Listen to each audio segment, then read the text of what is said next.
Namaste. Blessed love and peace. This is recitation of Tobadi Gokadao, Torah Bhagavad Gita, Diganakaya Dhammapada, Gospels, Quran, and Tao Te Ching. Portion numero 9, Vayeshev. That includes from Torah, Parsha Vayeshev, which is Bereshit 37:1 a 40:23, from the Chandogya Upanishads, Kanda 1:10-11, and from the Bhagavad Gita, the Raja Vidya Raja Guya Yogahe, numero 9, from the Tao Te Ching, numero 9, from the Lun Yu, numero 9, from the Digha Nikaya, it is the Mahali Sutta, numero 6, from the Dhammapada, it is the Papavaga, which is numero 9, from the Gospels, it is the Gospel of Matthew, chapters 17-18. From the Quran, it is Surah At-Taba, which is numero 9. And from the Gayana Shagoa, it is articles 66-98.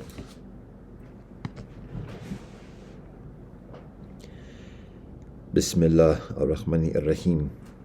Allah wabha. Dao ka dao fe chong dao. Ming ku ming fe chong ming. Ja Rastafari. Deus noster qui es in cele sanctificator nomen tuum. Vaheguru Satnam. Baruch ata Elohim Eloheinu melech olam. Asher kazanu b'mitzotav v'tzivanu lasok b'davari Torah. Amen. Baruch ata Elohim Eloheinu melech olam. Barei p'riagafen. Amen. Kyrie eleison. Sivamastu save jagatahim. Sabe sata bhavantu sukhitata. Fagabir. Akwaba upendo na amani. Fikiri inesalami. Chinta dan paramin. Lia bavamir. Womanjaka. Ubuntu. Shabono. Fakitka.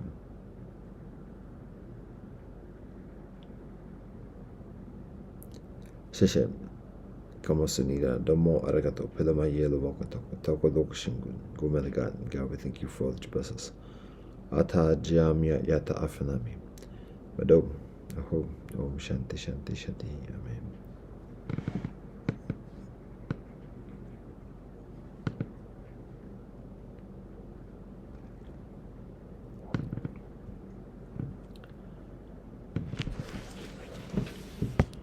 Torah, Vayeshev. Yaakov dwelt in the land of his far sojournings in the land of Canaan. These are the generations of Yaakov. When Yosef was 17 years old, being a shepherd, he was with his brothers with the flocks, and he was a lad, and was with the sons of Bilhah, and with the sons of Zilpah his far's wives. And Yosef brought evil tales about them to their far. And Israel loved Yosef further than all his sons, because he was a son of his old age, and he made him a fine woolen coat. And his brothers saw that their far loved him further than all his brothers, so they hated him, and they could not speak with him peacefully. And Yosef dreamed a dream and told his brothers, and they continued to hate him. And he said to them, Listen now to this dream which I have dreamed.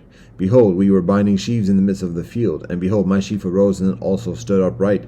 And behold, your sheaves encircled it, and prostrated themselves to my sheaf. So his brothers said to him, Will you reign over us, or will you govern us? And they continued further to hate him on account of his dreams and on account of his words. And he again dreamed another dream, and he related it to his brothers. And he said, Behold, I have dreamed another dream. And behold, the soleil, the moon, and 11 stars were prostrated themselves to me. And he told it to his far and to his brothers. And his far rebuked him and said to him, What is this dream that you have dreamed? Will we come, I, your more, and your brothers, to prostrate ourselves to you to the ground? So his brothers envied him, but his far awaited the matter. And his brothers went to pasture their far's flock in Shechem. And Israel said to Yosef, Are your brothers not pasturing in Shechem? Come, and I will send you to them. And he said to him, Here I am. So he said to him, Go now and see to your brothers' welfare and the welfare of the flocks, and bring me back word. So he sent him from the valley of Hebron, and he came to Shechem. Then a man found him, and behold, he was straying in the field. And the man asked him, saying, What are you looking for? And he said, I am looking for my brothers. Tell me now, where are they pasturing? And the man said, They have traveled away from here, for I have overheard them say, Let us go to Datan. So Yosef went after his brothers, and he found them in Dothan.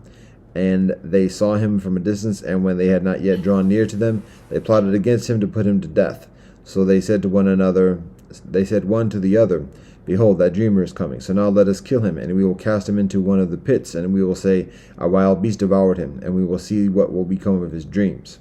But Reuben heard, and he saved him from their hands, and he said, let us not deal him a deadly blow. And Reuben said to them, do not shed blood, cast him into this pit which is in the desert, but do not lay a hand upon him, in order to save him from their hands, to return him to his far. Now it came to pass, when Yosef came to his brothers, that they stripped Yosef of his shirt, of the fine woolen coat which was upon him. And they took him and cast him into the pit. Now the pit was empty, there was no water in it. And they sat down to eat a meal, and they lifted their eyes, and saw, and behold, a caravan of Ishmaelites was coming from Gilead. And their camels were carrying spices, balm, and lotus, going to take it down to Egypt. And Yehudah said to his brothers, what is the gain if we slay our brother and cover up his blood? Come, let us sell him to the Ishmaelites. But our hand shall not be upon him, for he is our brother, our flesh. And his brothers hearkened. Then Midianite men, merchants, passed by, and they pulled and lifted Yosef from the pit, and they sold Yosef to the Ishmaelites for 20 silver portions. And they brought Yosef to Egypt. And Reuben returned to the pit, and behold, Yosef was not in the pit, so he rent his garments. And he returned to his brothers and said, the boy is gone, and I, where will I go? And they took Joseph's coat, and they slaughtered a kid, and they dipped the coat in the blood. And they sent the fine woolen coat, and they brought it to their far. And they said, we have found this. Now recognize whether it is your son's coat or not. He recognized it, and he said, it is my son's coat. A wild beast has devoured him. Joseph has surely been torn up. And Yaakov rent his garments, and he put sackcloth on his loins, and he grieved for his son many days. And all his sons and all his daughters arose to console him, but he refused to be consoled, for he said, because I will descend on account of my son as a griever to the grave. And his father wept for him. And the Midianites sold him to Egypt, to Potiphar, Pharaoh's chamberlain, chief of the slaughterers. Now it came about at that time that Yehudah was demoted by his brothers, and he turned away until he came to an Adullamite man named Herah. And there Yehudah saw the daughter of a merchant named Shua, and he took her and came to her. And she conceived and bore a son, and he named him Er. And she conceived again and bore a son, and she named him Onan. Once again she bore a son, and she named him Shelah. And Yehudah, was in Chezib when she gave birth to him. And Yehudah took a wife for Er, his firstborn, named Tamar. Now Er, Yehudah's firstborn, was evil in the eyes of Elohim, and Elohim put him to death. So Yehudah said to Onan, come to your brother's wife, and perform the rite of the Levirate, and raise up progeny for your brother.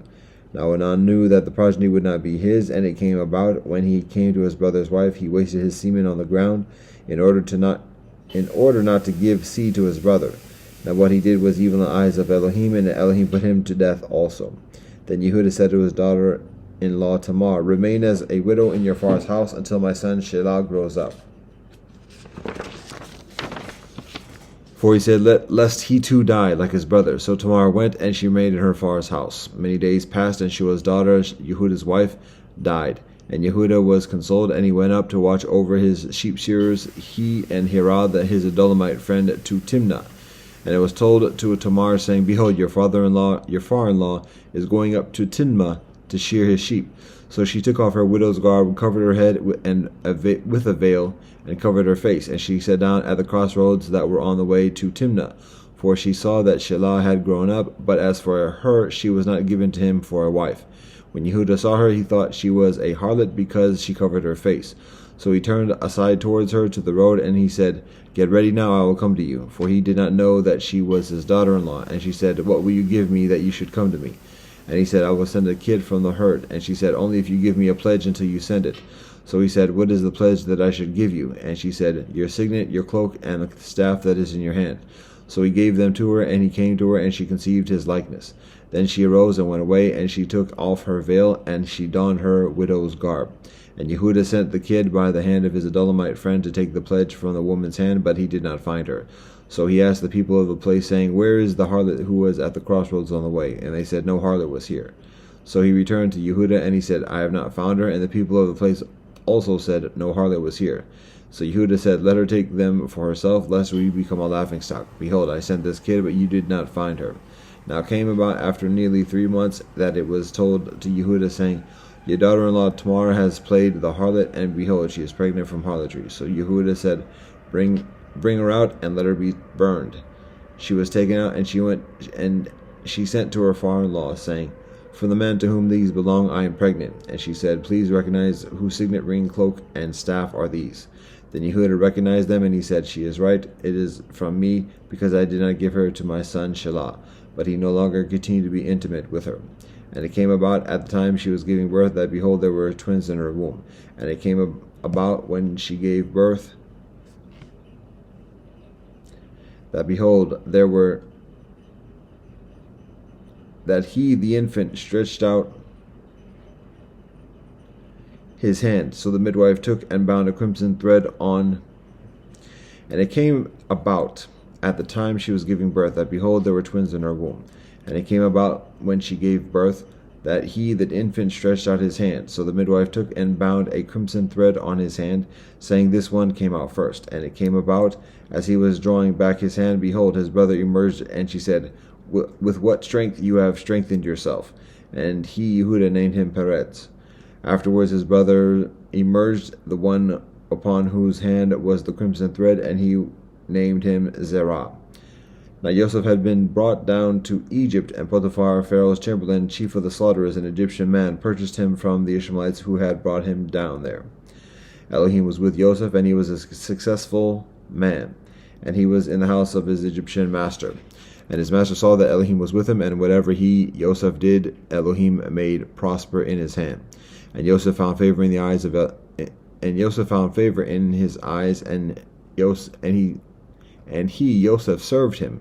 And he, Potiphar, appointed him over his house, and all he had he gave into his hand. Now it came to pass that since he had appointed him over his house and over all that he had, Elohim blessed the house of the Egyptian for Joseph's sake. And the blessing of Elohim was in all that he had in the house and in the field. So he left all that he had in Joseph's hand, and he knew nothing about what was with him except the bread that he ate. And Joseph had handsome features and a beautiful complexion. Now it came to pass after these events that his master's wife lifted up her eyes to Joseph, and she said, Lie with me. But he refused, and he said to his master's wife, Behold, with me my master knows nothing about anything in the house, and all he has given into my hand. In this house there is no one greater than I, and he has not withheld anything from me except you, and so much as you are his wife. Now how can I commit this great evil and sin against God? Sin against Elohim. Now it came about when she spoke to Joseph day in and day out that he did not obey her, to lie beside her and to be with her. And it came about on a certain day that he came to the house to do his work, and none of the people of the house were there in the house. So she grabbed him by his garment, saying, Lie with me. But he left his garment in her hand and fled and went outside. Now it happened when she saw that he had left his garment in her hand and had fled outside, that she called to the people of her house, and she spoke to them, saying, Look, he brought us a Hebrew man to mock us. He came to me to lie with me, but I called loudly. And it happened that when he heard that I raised my voice and called out, he left his garment beside me, and he fled and went outside. So she left his garment beside her until his master came home.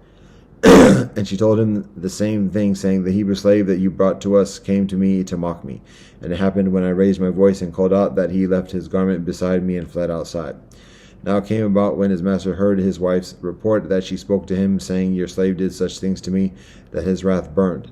So Joseph's master took him and put him into a prison, the place where the king's prisoners were imprisoned, and he was there in the prison. Elohim was with Joseph, and Elohim extended charisma to him, and Elohim gave him favor in the eyes of the warden of the prison. So the warden of the prison delivered all the prisoners who were in the prison into Joseph's hand, and whatever they did there, he was the one who did it. The warden of the prison did not inspect anything that was in Joseph's hand, for Elohim was with him, and whatever he did, Elohim made prosper. Now it came about after these events that the cupbearer of the king of Egypt and the baker sinned against their master, against the king of Egypt. And Pharaoh became incensed at his two chamberlains, at the chief cupbearer and at the chief baker. And he placed them in prison of the house of the chief of the slaughterers into the prison, the place where Joseph was in prison. And the chief of the slaughterers appointed Joseph to be with them, and he served them, and they were a year in prison. Now both of them dreamed a dream, each one his dream of the same night, each man according to the interpretation of his dream, the cupbearer and the baker of the king of Egypt, who were confined in the prison. And Yosef came to them in the matin, and he saw them, and behold, they were troubled. And he asked Pharaoh's chamberlains who were with him in the prison of his master's house, saying, Why are your faces sad today? And they said to him, We have dreamed a dream, and there is no interpreter for it. Yosef said to them, Don't interpretations belong to Elohim? Tell them not to me now. So the chief cupbearer related his dream to Yosef, and he said to him, In a dream, behold, a vine is before me, and on the vine are 3 tendrils, and it seemed to be blossoming, and its buds came out. Then its clusters ripened into grapes. And Pharaoh's cup was in my hand, and I took the grapes and squeezed them into Pharaoh's cup, and I placed the cup on Pharaoh's palm. And Yosef said to him, This is its meaning, the 3 tendrils are 3 days. In another 3 days Pharaoh will number you with the other officers, and he will restore you to your position, and you will place Pharaoh's cup into his hand, according to your previous custom when you were his cupbearer. But remember me when things go well with you, and please do me a favor and mention me to Pharaoh, and you will get me out of this house. For I was stolen from the land of the Hebrews, and here too I have done nothing for which they have put me into the dungeon.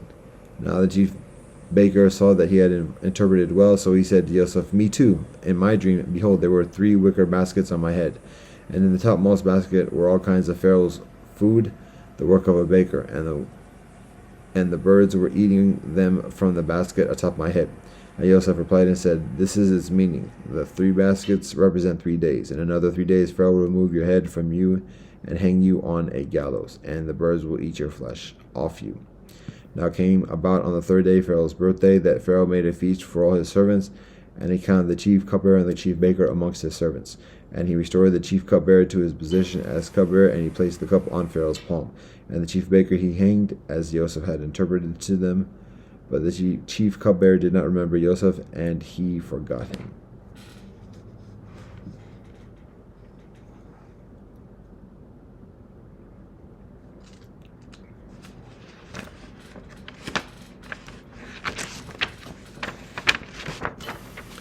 Chandogya Upanishad 1:10-11.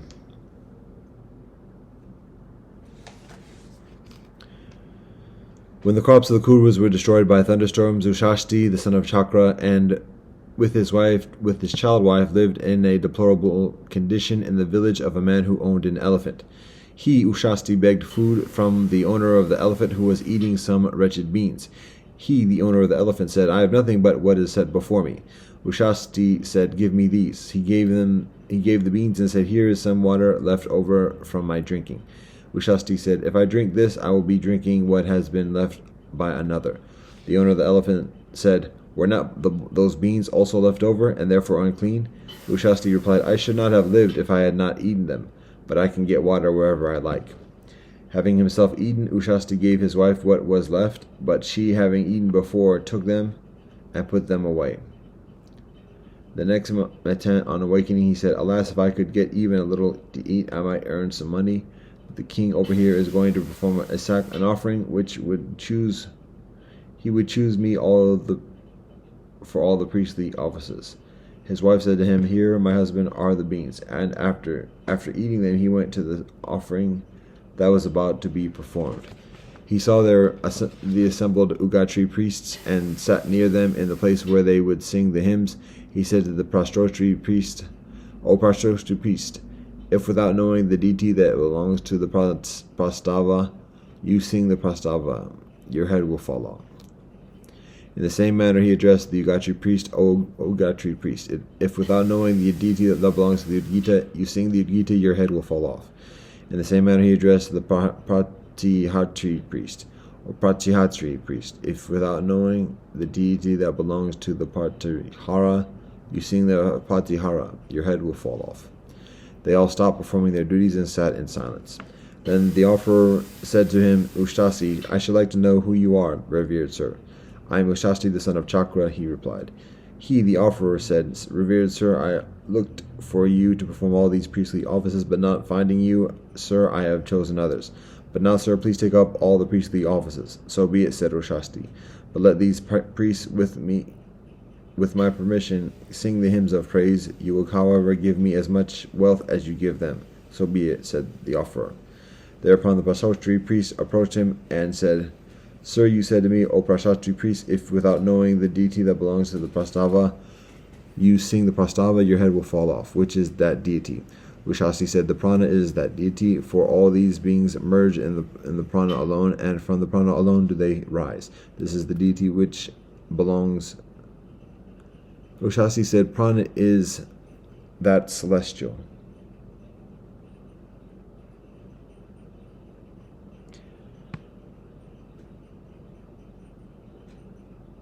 Thereupon the Prashastri priest approached him and said, Sir, you said to me, O Prashastri priest, if without knowing the celestial that belongs to the Prastava, you sing the Prastava, your head will fall off. Which is that celestial? Ushasti said, the prana is that celestial, for all these beings merge in the prana alone, and from the prana alone do they rise. This is the celestial which belongs to the Prastava. If without knowing that celestial you had chanted the Prastava after having been cursed by me, your head would have fallen off. Then the Ugatri priest approached him and said, Sir, you said to me, O Ugatri priest, if without knowing the celestial that belongs to the Udgita, you sing the Udgita, your head will fall off. Which is that celestial? Ushasti said, the Soleil is that celestial, for all these beings honor the Soleil which is high up. This is the celestial which belongs to the Udgita. If without knowing the celestial you had chanted the Udgita after having been cursed by me, your head will have fallen off. Then the Pratyahatri priest approached him and said, Sir, you said to me, O Pratyahatri priest, if without knowing the celestial that belongs to the Pratyahara, you sing the Pratyahara, your head will fall off. Which is that celestial? Ushasti said, food is that celestial, for all these beings take food and live. This is the celestial that belongs to the Pratyahara. If without knowing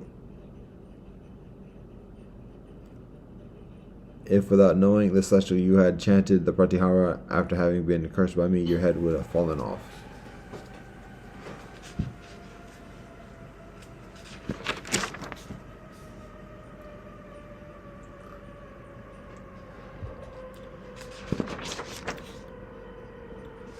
Bhagavad Gita, the Raja Vidya, Raja Guya Yogehe, numero 9. Sri Krishna says, To you, O Arjuna, who do not carp, I will propound the greatest mystery of knowledge, combined with realization, by understanding which you will be released from evil. It is the sovereign science, the sovereign mystery, and the supreme purifier. It is perceived by direct experience, it accords with Dharma, it is easy to practice, and it is imperishable. Men without faith in this Dharma do not attain me, O dreaded Arjuna, but return to the path of the world fraught with death.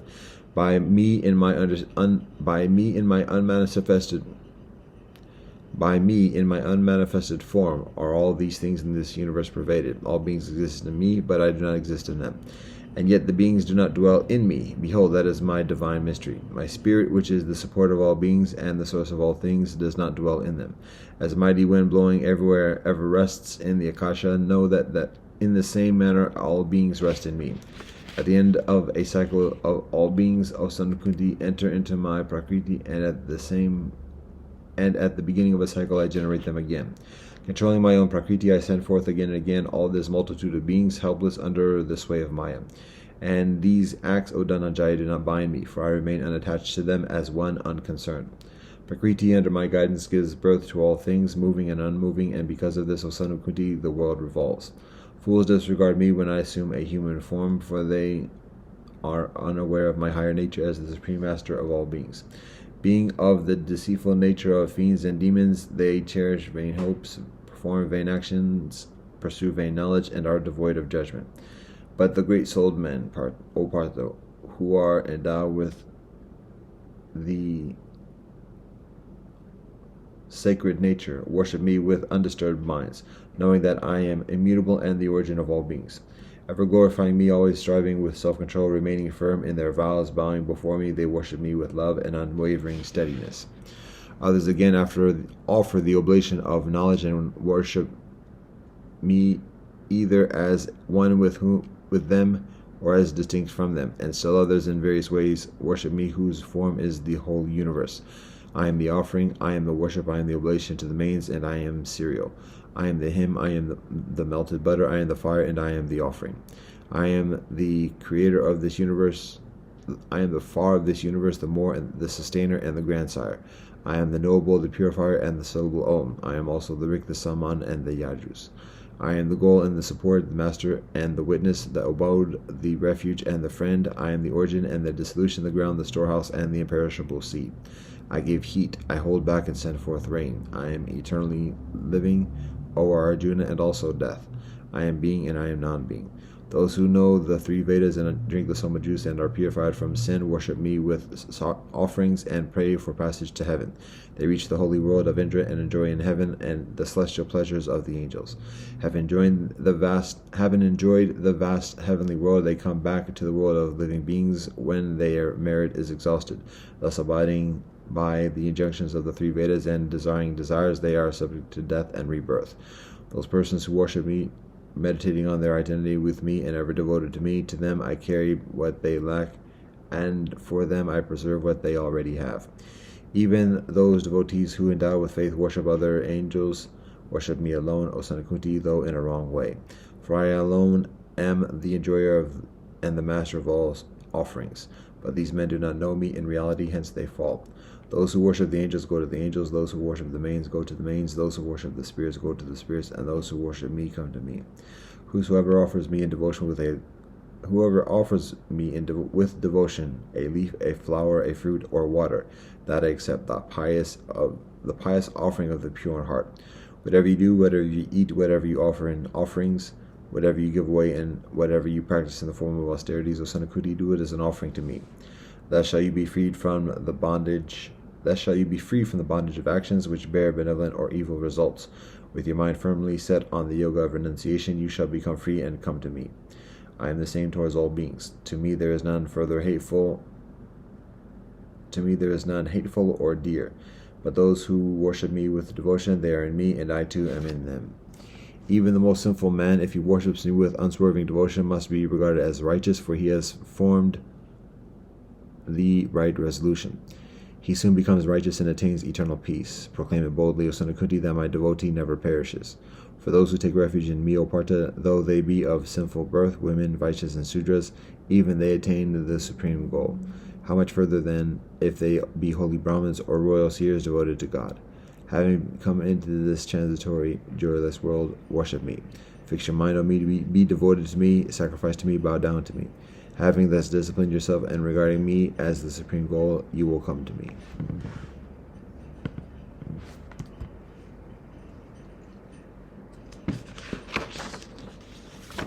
Tao Te Ching número 9. Holding a cup and overfilling it cannot be as beneficial as stopping short. Pounding a blade and sharpening it cannot be kept for long. Gold and jade fill up the room. No one is able to protect them. Wealth and possessions bring arrogance and leave disasters upon oneself. When achievement is completed, fame is attained, withdraw oneself. This is the Tao of heaven.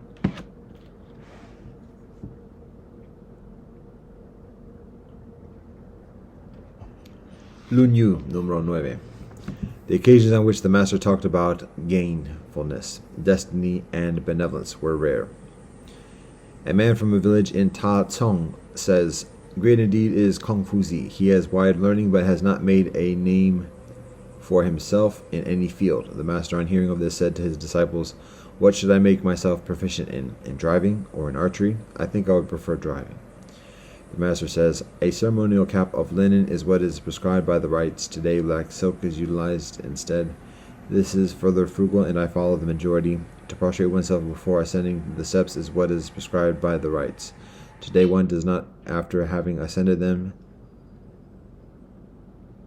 Today one does so after having ascended them. This is casual, and though going against the majority, I follow the practice of doing so before ascending." There were 4 things the Master refused to have anything to do with. He refused to entertain conjectures or insist on certainty. He refused to be inflexible or to be egotistical. When under siege in Kong, the Master says, with King Wen dead, is not culture Wen invested here in me? If heaven intends to culture to be destroyed, those who come after me will not be able to have any part of it. If heaven does not intend this culture to be destroyed, then what can the men of Kwang do to me? The Tai Tzu asks Tzu Kong, Surely the master is a sage, is he not? Otherwise, why should he be skilled in so many things? Tu Kung says, it is true, heaven set him on the path to sagehood. However, he is skilled in many things besides. The master, on hearing of this, says, how well the Tai Tsai knows me. I was of humble station when young. That is why I am skilled in many menial things. Should a gentleman be skilled in many things? No, not at all.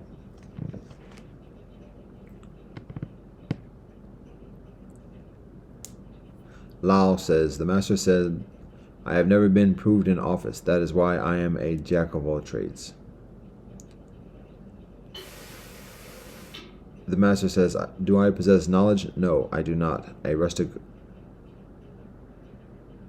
put a question to me, and my mind was a complete blank. I kept hammering at the two sides of the equation until I got everything out of it. The master says, the phoenix does not appear, nor does the river offer up its charge. I am done for.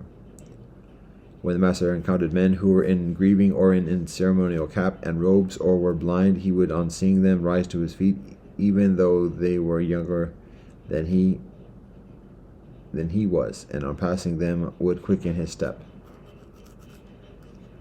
Yen Yuan, heaving a sigh, said, the further I look up at it, the higher it appears. The further I bore into it, the harder it becomes.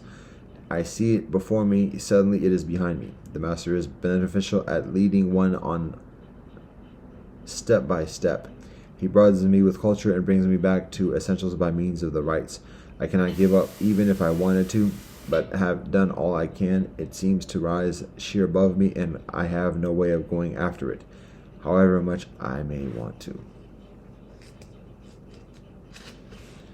The master was seriously ill. Zulu told his disciples to act as retainers. During a period when his condition had improved, the master says, you has long been practicing deception and pretending that I had retainers when I had none.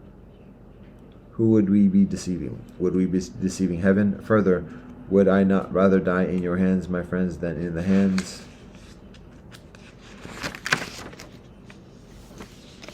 of retainers? And even if I were not given an elaborate funeral, it is not as if I was dying by the wayside. Tu Kung says, if you had a portion of beautiful jade here, would you put it away safely in a box, or would you try to sell it for a beneficial price? The master says, of course I would sell it. Of course I would sell it. All I am waiting for is the right offer. The master wants to settle amongst the 9 barbarian tribes of the east. Someone says, but could you put up with their uncouth ways? The master says, once a gentleman settles amongst them, what uncouthness will there be? The master says, it was after my return from Wei to Lu that the music was put right, and the Ya and the Song being assigned by their proper places. The master says, to serve high officials when abroad, and my elders when at home, in arranging funerals, not to dare to spare myself, and to be able to hold my drink. These are the trifles that give me no trouble. While standing by a river, the master says, what passes away is perhaps like this. Day and night, it never lasts. The master says, I have not yet to meet the man who is as fond of virtue as he is of beauty in women. The master says, as in the case of making a mound, if before the very last basketful I stop, then I shall have stopped. As in the case of leveling the ground, if though tipping only one basketful I am going forward, then I shall be making progress. The master says, if anyone can listen to me with unflagging attention, it is we, I suppose. The master says of Yen Yuan, I watch him making progress, but I did not see him realize his capacity to the full. What a pity. The master says, are there not young plants that fail to produce blossoms, and blossoms that fail to produce fruit? The master says, it is fitting that we should hold the young in awe. How do we know that the generations to come will not be the equal of the present? Only when a man reaches the age of 40 or 50 without distinguishing himself in any way can one say, I suppose, that he does not deserve to be held in awe. The master says, one cannot but give assent to exemplary words, but what is important is that one should rectify oneself.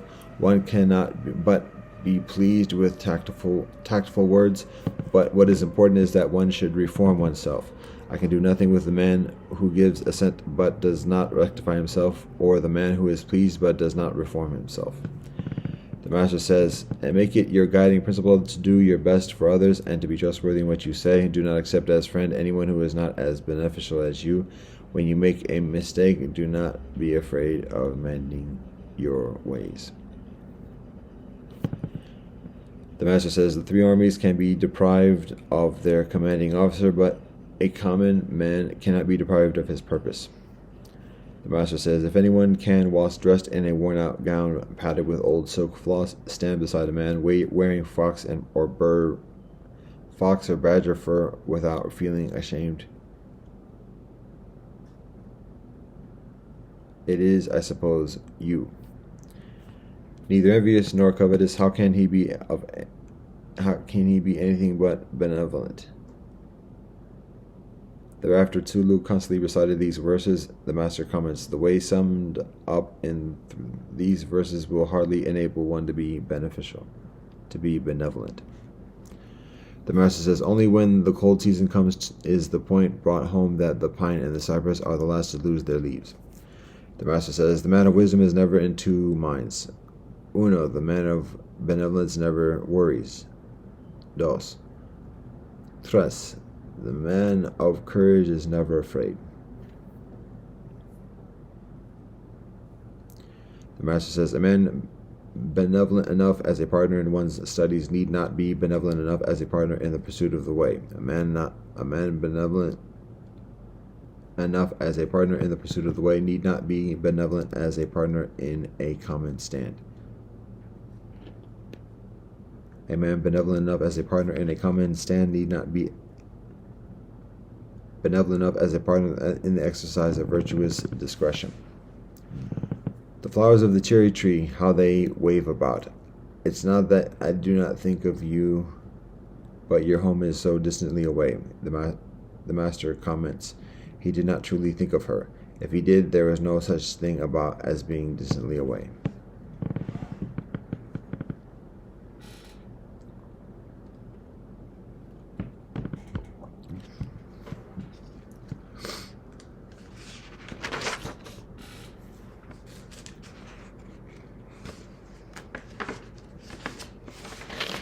The Digha Nikaya Mahali Sutta.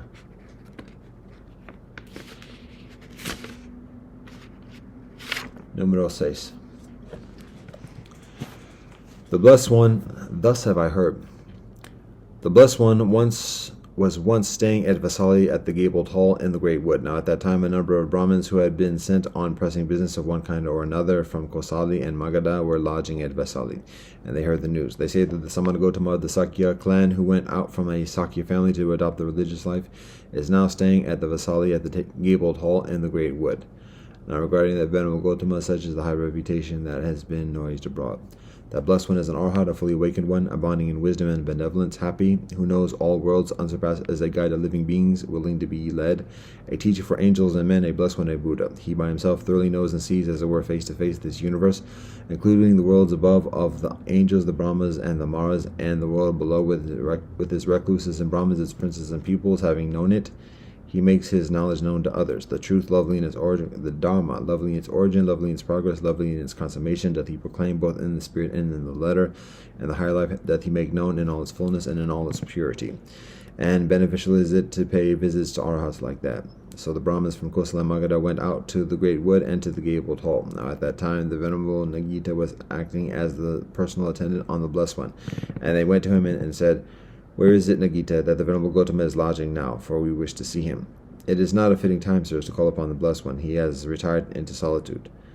Then they sat down round about, saying, "We will not go away without seeing the venerable Gautama." And the hare-lipped little Kavi too came to the great wood and to the gabled hall with a brethren of his clan, and going up to the venerable Nagita, he saluted him, and reverently standing apart, he said to him, "Where, venerable Nagita, is the Blessed One now lodging, the Arhat, the Buddha? For we wish to see him." And on receiving a similar reply, he too sat down apart, saying, "I will not go till I have seen the August One, the Arhat, the Buddha." But Siha, a novice, came up to the venerable Nagita and saluted him, and standing reverently apart, he said to him, "These envoys of the Brahmins from Kosala and Magadha, many of them have come Kasapa on to account to call upon the Blessed One, and Here the Lakabi too, with the retinue of his clan, has come to do the same. Twere best, O Kasaba, that all this folk should be allowed to see the Blessed One. Very well, then, Siha, tell the Blessed One yourself. Very well, sir, and said Siha, the novice, innocent to the venerable Nagita. And he went where the Blessed One was and saluted him, and standing reverently apart, he said to him, even as he had said to Nagita, very well, Siha, spread out a mat for me in the shade in front of the house. And Siha did so. And the Blessed One came out from the house and sat down, and the Brahmins from Kosala and Magadha exchanged with him the greetings and compliments of politeness and courtesy, and sat and took their seats on one side. And Herlib the Kabi also, with the retinue of his clan, bowed down to the Blessed One and seated himself on one side. And when he was thus seated, he addressed the Blessed One and said, Some few days ago, sir, Sunakata of the Lakabis came to me and said, It is only 3 years, Mahali, since I first came under the Blessed One, and I can see heavenly forms, pleasant to behold, fitted to satisfy all one's desires, exciting longing in one's heart. But I cannot hear heavenly sounds like that. Now, sirs, are there such heavenly sounds which he could not do?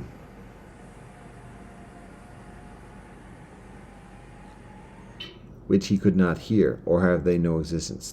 They are real, they have heavenly sounds, pleasant, fitted to satisfy one's desire, exciting longing in one's heart, which he could not hear. They are not things of naught. But what then is the proximate of what the ultimate cause, why he could not hear them, being thus real and not things of naught? Suppose a recluse, Mahali, to have practiced one-sided concentration of mind with the object of seeing such heavenly forms in any one direction, in the east or the south or the west or the north, or above or below or across, and not with the object of hearing such heavenly sounds. Then, since he has practiced one-sided concentration with one object only in view, he only sees the sights, he hears not the sounds. And why not? Because of the nature of his self-concentration, samadhi. And so also, Mahali, if he have practiced one-sided concentration with the object of hearing in any one direction the heavenly sounds, then, and for the same reason, he hears the sounds, but he sees not the sights. But suppose, Mahali, he has practiced self-concentration with the double object in view of seeing and hearing in any one direction those heavenly sights and those heavenly sounds. Then, since he has practiced self-concentration with the double object in view, he both sees the sights and hears the sounds. And why so? Because of the nature of his self-concentration. Then, sir, is it for the sake of attaining to the practice of such self-concentration that the brethren lead the religious life under the Blessed One? No, Mahali, there are things higher and sweeter than that, for the sake of which they do so. And what, sir, may those other things be? In the first place, Mahali, a brother, by the complete destruction of the three bonds, the delusions of self, doubt, and trust in the efficacy of benevolent works and ceremonies, becomes a converted man, and one who cannot be reborn in any state of woe, and is assured of attaining to the insight of the stages higher still. That, Mahali, is a condition higher and sweeter, for the sake of which the brethren lead the religious life under me. And further, Mahali, a brother, by the complete destruction of those three bonds, and by reducing to a minimum lust, ill will, and dullness, becomes a once returner, one who on his first return to this world shall make an end of pain. That, Mahali, is a condition higher still and sweeter, for the sake of which the brethren lead the religious life under me. And then further, Mahali, a brother, by the complete destruction of the five bonds that bind people to this world, becomes an inheritor of the highest heavens, there to pass away, thence never to return. That, Mahali, is a condition higher still and sweeter, for the sake of which the brethren lead the religious life under me. And then further, Mahali, when a brother, by the destruction of the deadly floods or intoxications, lust, becomings, delusion, and ignorance, has by himself known and realized and continues to abide here for the invisible world, that in that emancipation of mind, that emancipation of heart, which is arahatship, that, Mahali, is a condition higher still and sweeter still, for the sake of which the brethren lead the religious life under me. Such, Mahali, are the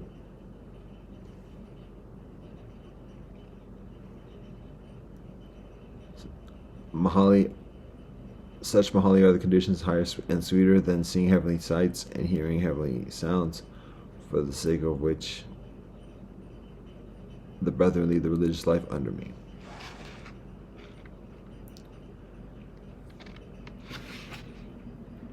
But is there, sir, a path? Is there a method for the realization of these conditions? Yes, Mahali, there is. And what, sir, may that be that path? What that method? Verily it is the Noble Eightfold Path, that is to say, right views, right aspirations, right speech, right action, a right means of livelihood, right effort, right mindfulness, and right ecstasy and self-concentration. This Mahali is the path, and this the method for the realization of these conditions. One day, Mahali, I was staying at Kosambi in the Gosita pleasurance. There, two recluses, Mandisa and the wandering mendicant, and Jelia, the pupil of Darapatika, the man with the wooden bowl,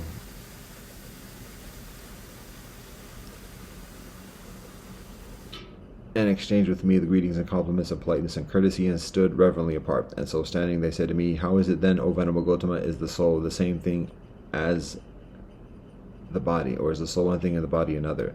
Listen then, sirs, and give heed attentively, and I will speak. Very well, sir, said those two mendicants in assent, and I spake as follows. The next section.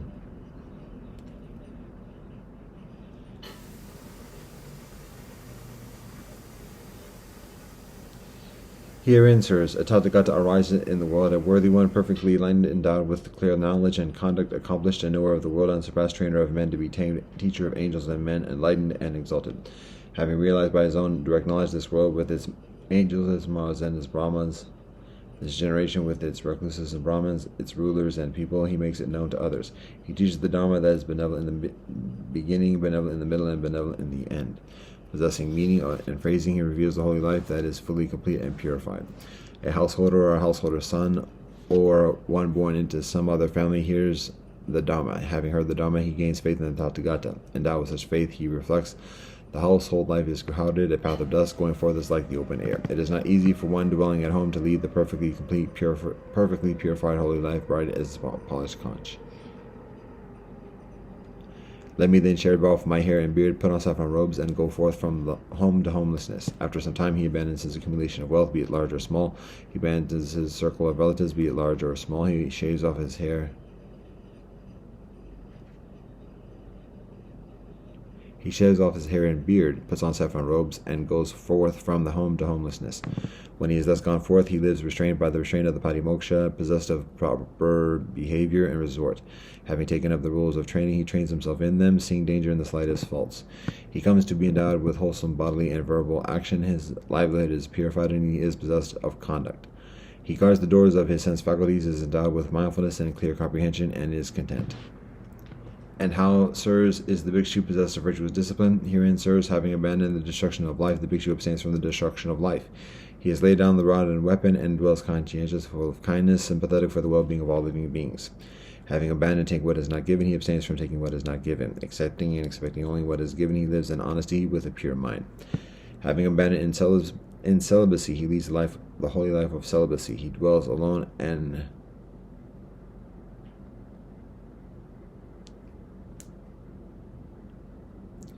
He dwells the holy life of celibacy. He dwells aloof and abstains from the vulgar practice of sexual intercourse. Having abandoned false speech, he abstains from falsehood. He speaks only the truth. He lives devoted to truth, trustworthy and reliable. He does not deceive anyone in the world. Having abandoned slander, he abstains from slander. He does not repeat elsewhere what he has heard here in order to divide the others from the people here, nor does he repeat here what he has heard elsewhere in order to divide these from the people there. Thus he is a reconciler of those who are divided and a promoter of friendships, rejoicing,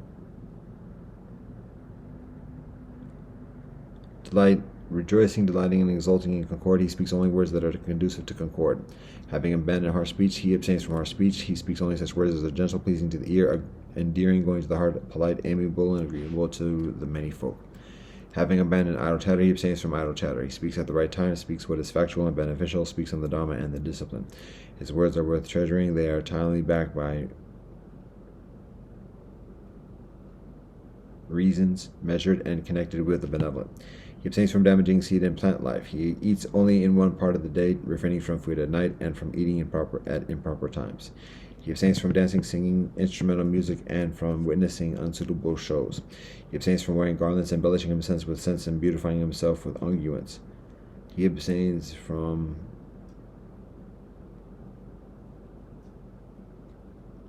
He abstains from high and luxurious beds and seats. He abstains from accepting gold and silver. He abstains from accepting uncooked grain, raw meat, women and girls, male and female slaves, goats and sheep, fowl and swine, elephants, cattle, horses, and mares. He abstains from accepting fields and lands. He abstains from running messages and errands. He abstains from buying and selling. He abstains from dealing with false weights, false metals, and false metals and false measures. He abstains from the crooked ways of bribery, deception, and fraud. He abstains from mutilating, executing, imprisoning, robbery, plunder, and violence. This too pertains to his virtuous discipline. Whereas some recluses and Brahmanas, while sleeping on the food offered by the faithful, continually cause damage to plant seed and plant life, to plants propagated from fruits.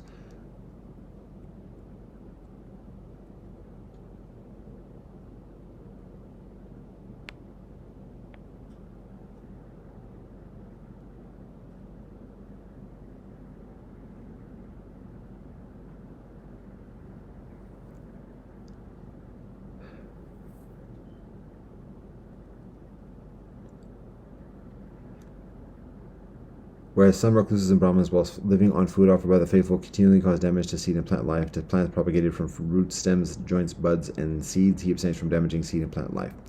Whereas some recluses and Brahmanas, while sleeping on the food offered by the faithful, enjoy the utilization of stored up treasures, such as stored up food, drinks, garments, vehicles, bedding, scents, and comestibles, he abstains from the utilization of stored up treasures.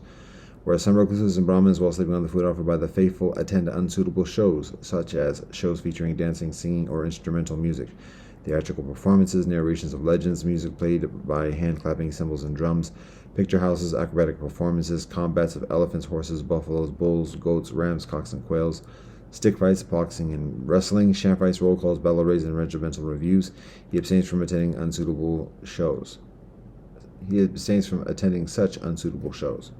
Whereas some recluses and Brahmins, while sleeping on the food offered by the faithful, indulge in the following games and recreations: Atapada, Dasapada, Akasha, Pariharapata, Santikas, Kalika, Getika, Salakahata, Aka, Pangatira, Pangaka, Moka, Chika, Chingulika, Patalaka, Rataka, Danuka, Akarika, Manasika, Yatabaja. He abstains from such games that are a basis for negligence.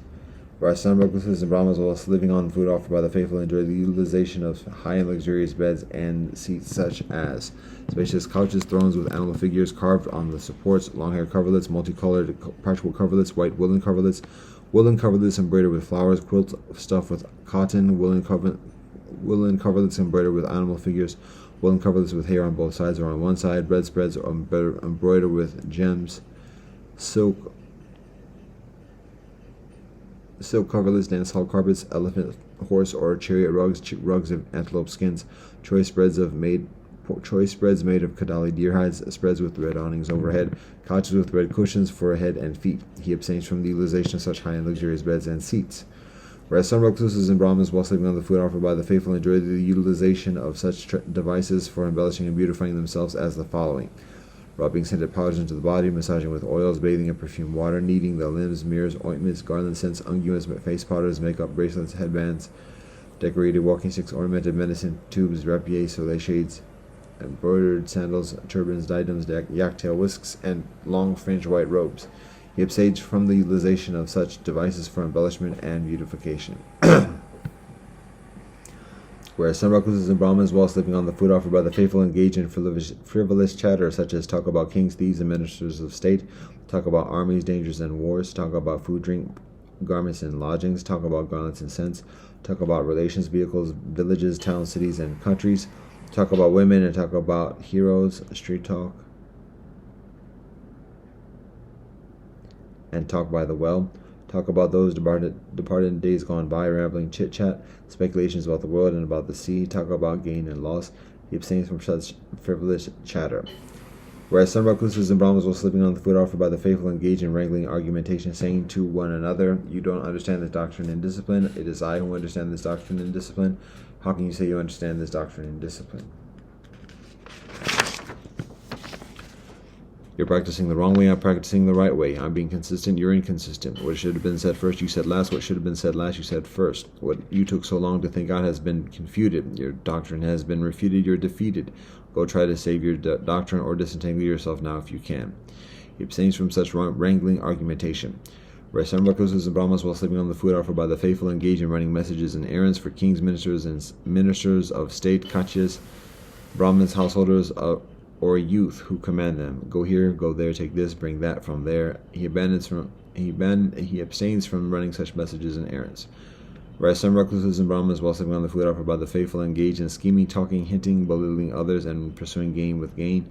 He abstains from such kinds of scheming and talking.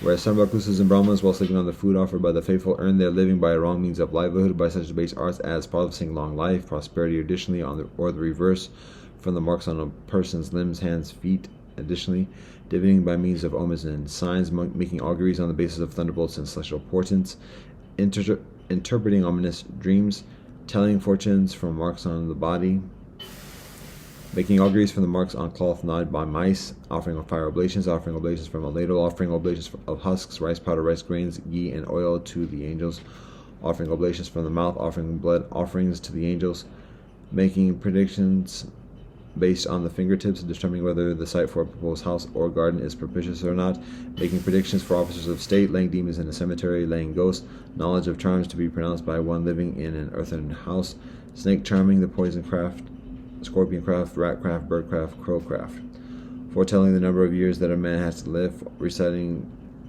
charms to give protection from arrows, reciting charms to understand the language of animals. He abstains from such wrong means of livelihood and from such debased arts.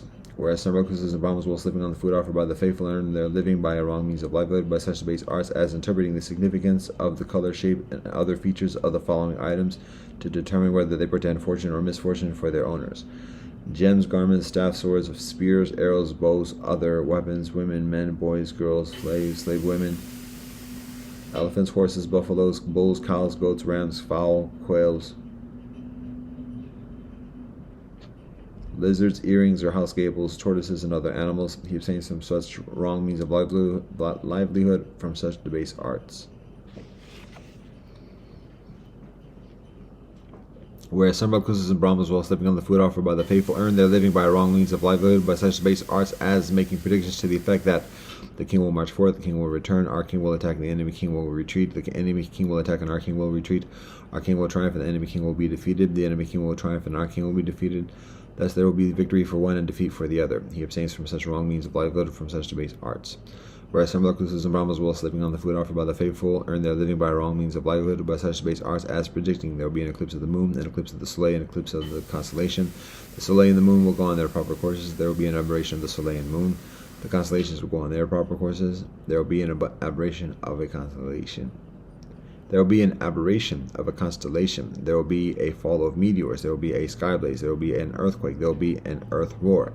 There will be a rising and setting, a darkening and brightening of the moon, soleil, and constellations. Such will be the result of the moon's eclipse, such the result of the soleil's eclipse, such and so on down to such will be the result of the rising and setting, darkening and brightening of the moon, soleil, and the constellations. He abstains from such wrong means of livelihood from such debased arts. Whereas some recluses and Brahmas, while sleeping on the food offered by the faithful, earn their living by wrong means of livelihood by such base arts as predicting there will be an abundant rain, there will be a drought, there will be a benevolent harvest, there will be a famine, there will be security, there will be danger, there will be sickness, there will be health. Or they earn their living by accounting, computation, calculation, the composing of poetry, and speculations about the world. He abstains from such wrong means of livelihood from such debased arts. Whereas some recluses and Brahmas, while sleeping on the food offered by the faithful, earn their living by wrong means of livelihood by such base arts as arranging auspicious dates for marriages, both those in which the bride is brought home and those in which she is sent out, arranging auspicious dates for the betrothals and divorces, arranging auspicious dates for the accumulation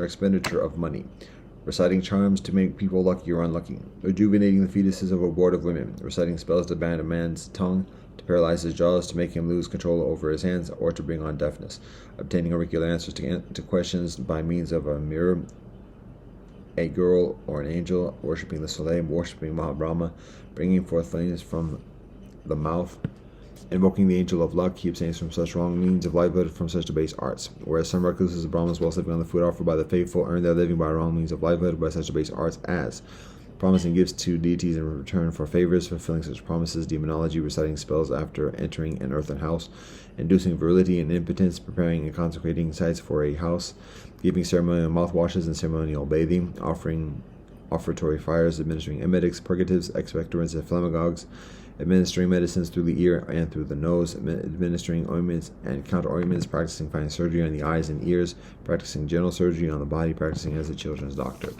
He abstains from such wrong means of livelihood, from such debased arts. Sirs, the bhikshu who is thus possessed of his virtuous discipline sees no danger anywhere in regard to his restraint by the virtuous discipline. Just as a head-anointed noble warrior who has defeated his enemies sees no danger anywhere from his enemies, so the bhikshu who is thus possessed of virtuous discipline sees no danger anywhere in regard to his restraint by virtuous discipline. Endowed with this noble aggregate of virtuous discipline, he experiences within himself a blameless happiness. In this way, sirs, the bhikshu is possessed of virtuous discipline. And how, sirs, does the bhikshu guard the doors of his sense faculties? Herein, sirs, having seen a form with the eye, the bhikshu does not grasp with the sign or the details, since if he were to dwell without restraint over the faculty of the eye, the evil and unwholesome state such as covetousness and grief might assail him.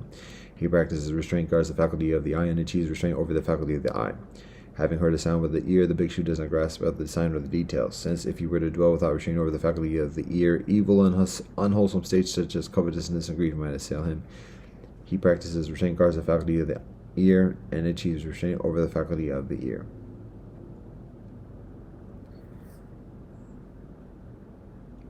Having smelled an odor with the nose, the bhikshu does not grasp at the sign or the detail, since if he were to dwell without restraint over the faculty of the nose, evil and unwholesome states such as covetousness and grief might assail him. He practices restraint, guards the faculty of the nose, and achieves restraint over the faculty of the nose. Having tasted a flavor with the tongue, the bhikshu does not grasp at the sign or the details, since if he were to dwell without restraint over the faculty of the tongue, evil and unwholesome states such as covetousness and grief might assail him. He practices restraint, guards the faculty of the tongue, and achieves restraint over the faculty of the tongue. Having touched a tangible object with the body, the bhikshu does not grasp at the sign or the details. Since if he were to dwell without restraint over the faculty of the body, evil and unwholesome states such as covetousness and grief might assail him. He practices restraint, guards the faculty of the body, and achieves restraint over the faculty of the body. Having cognized a mind object, Having cognized a mind object with the mind, the bhikshu does not grasp at the sign or the details. Since if you were to dwell without restraint over the faculty of the mind, evil and unwholesome states such as covetousness and grief might assail him. He practices restraint, guards the faculty of the mind, and achieves restraint over the faculty of the mind.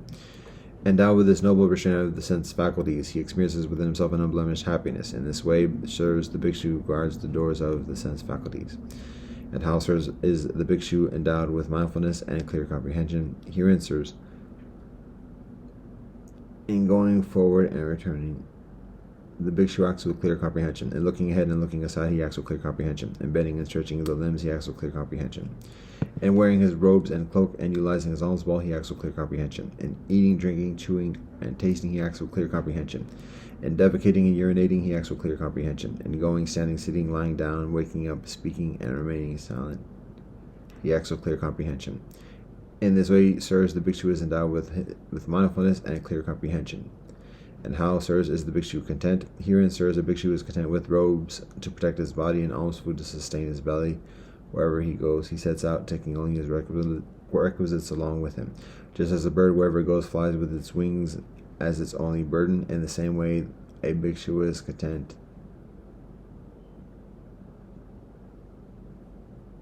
A bhikshu is content with robes to protect his body and alms food to sustain his belly. Wherever he goes, he sets out, taking only his requisites along with him. In this way, sirs, the bhikshu is content. Endowed with this noble aggregate of virtuous discipline, this noble restraint over the sense faculties, with this noble mindfulness and clear comprehension, and this noble contentment, he resorts to a secluded dwelling, a forest, the foot of a tree, a mountain, a glen, a hillside cave, a cremation ground, a jungle grove, the open air, a heap of straw. After returning from his alms route, following his meals, he sits down, crosses his legs, holds his body erect, and sets up mindfulness. Having abandoned covetousness for the world, he dwells with a mind free from covetousness. He purifies his mind from covetousness. Having abandoned ill will and hatred, he dwells with a benevolent mind, sympathetic for the well-being of all living beings. He purifies his mind from ill will and hatred. Having abandoned dullness and drowsiness, he dwells perceiving light, mindful and clearly comprehending. He purifies his mind from dullness and drowsiness. Having abandoned restlessness and worry, he dwells at ease within himself and with a peaceful mind. He purifies his mind from restlessness and worry. Having abandoned doubt, he dwells as one who has passed beyond doubt, unperplexed about wholesome states. He purifies his mind from doubt. Sir, suppose a man were to take a loan and apply it to his business, and his business were to succeed so that they could pay back his old debts, and they would have enough money left over to maintain a wife.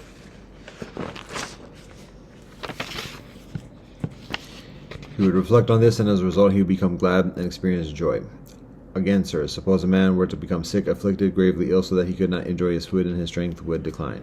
After some time, he would recover from the illness and would enjoy his food and regain his bodily strength. He would reflect on this, and as a result, he would become glad and experience joy.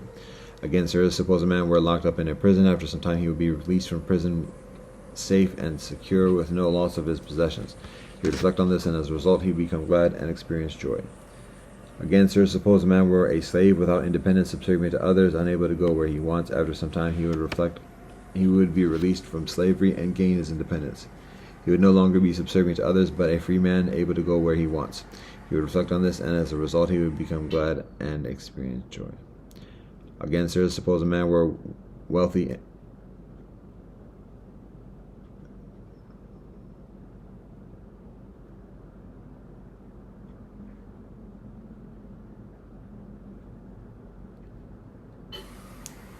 Again, sir, suppose a man with wealth and possessions were traveling along a desert road where food was scarce and dangers were many. After some time, he would cross over the desert and arrive safely at a village which is safe and free from danger. He would reflect on this, and as a result, he would become glad and experience joy. In the same way, sirs, when a bhikshu sees that these 5 hindrances are unabandoned within himself, he regards it as debt, as a sickness, as confinement in prison, as slavery, as a desert road. But when he sees that these 5 hindrances have been abandoned within himself, he regards that as freedom from debt, as beneficial health, as release from prison, as freedom from slavery, as a place of safety.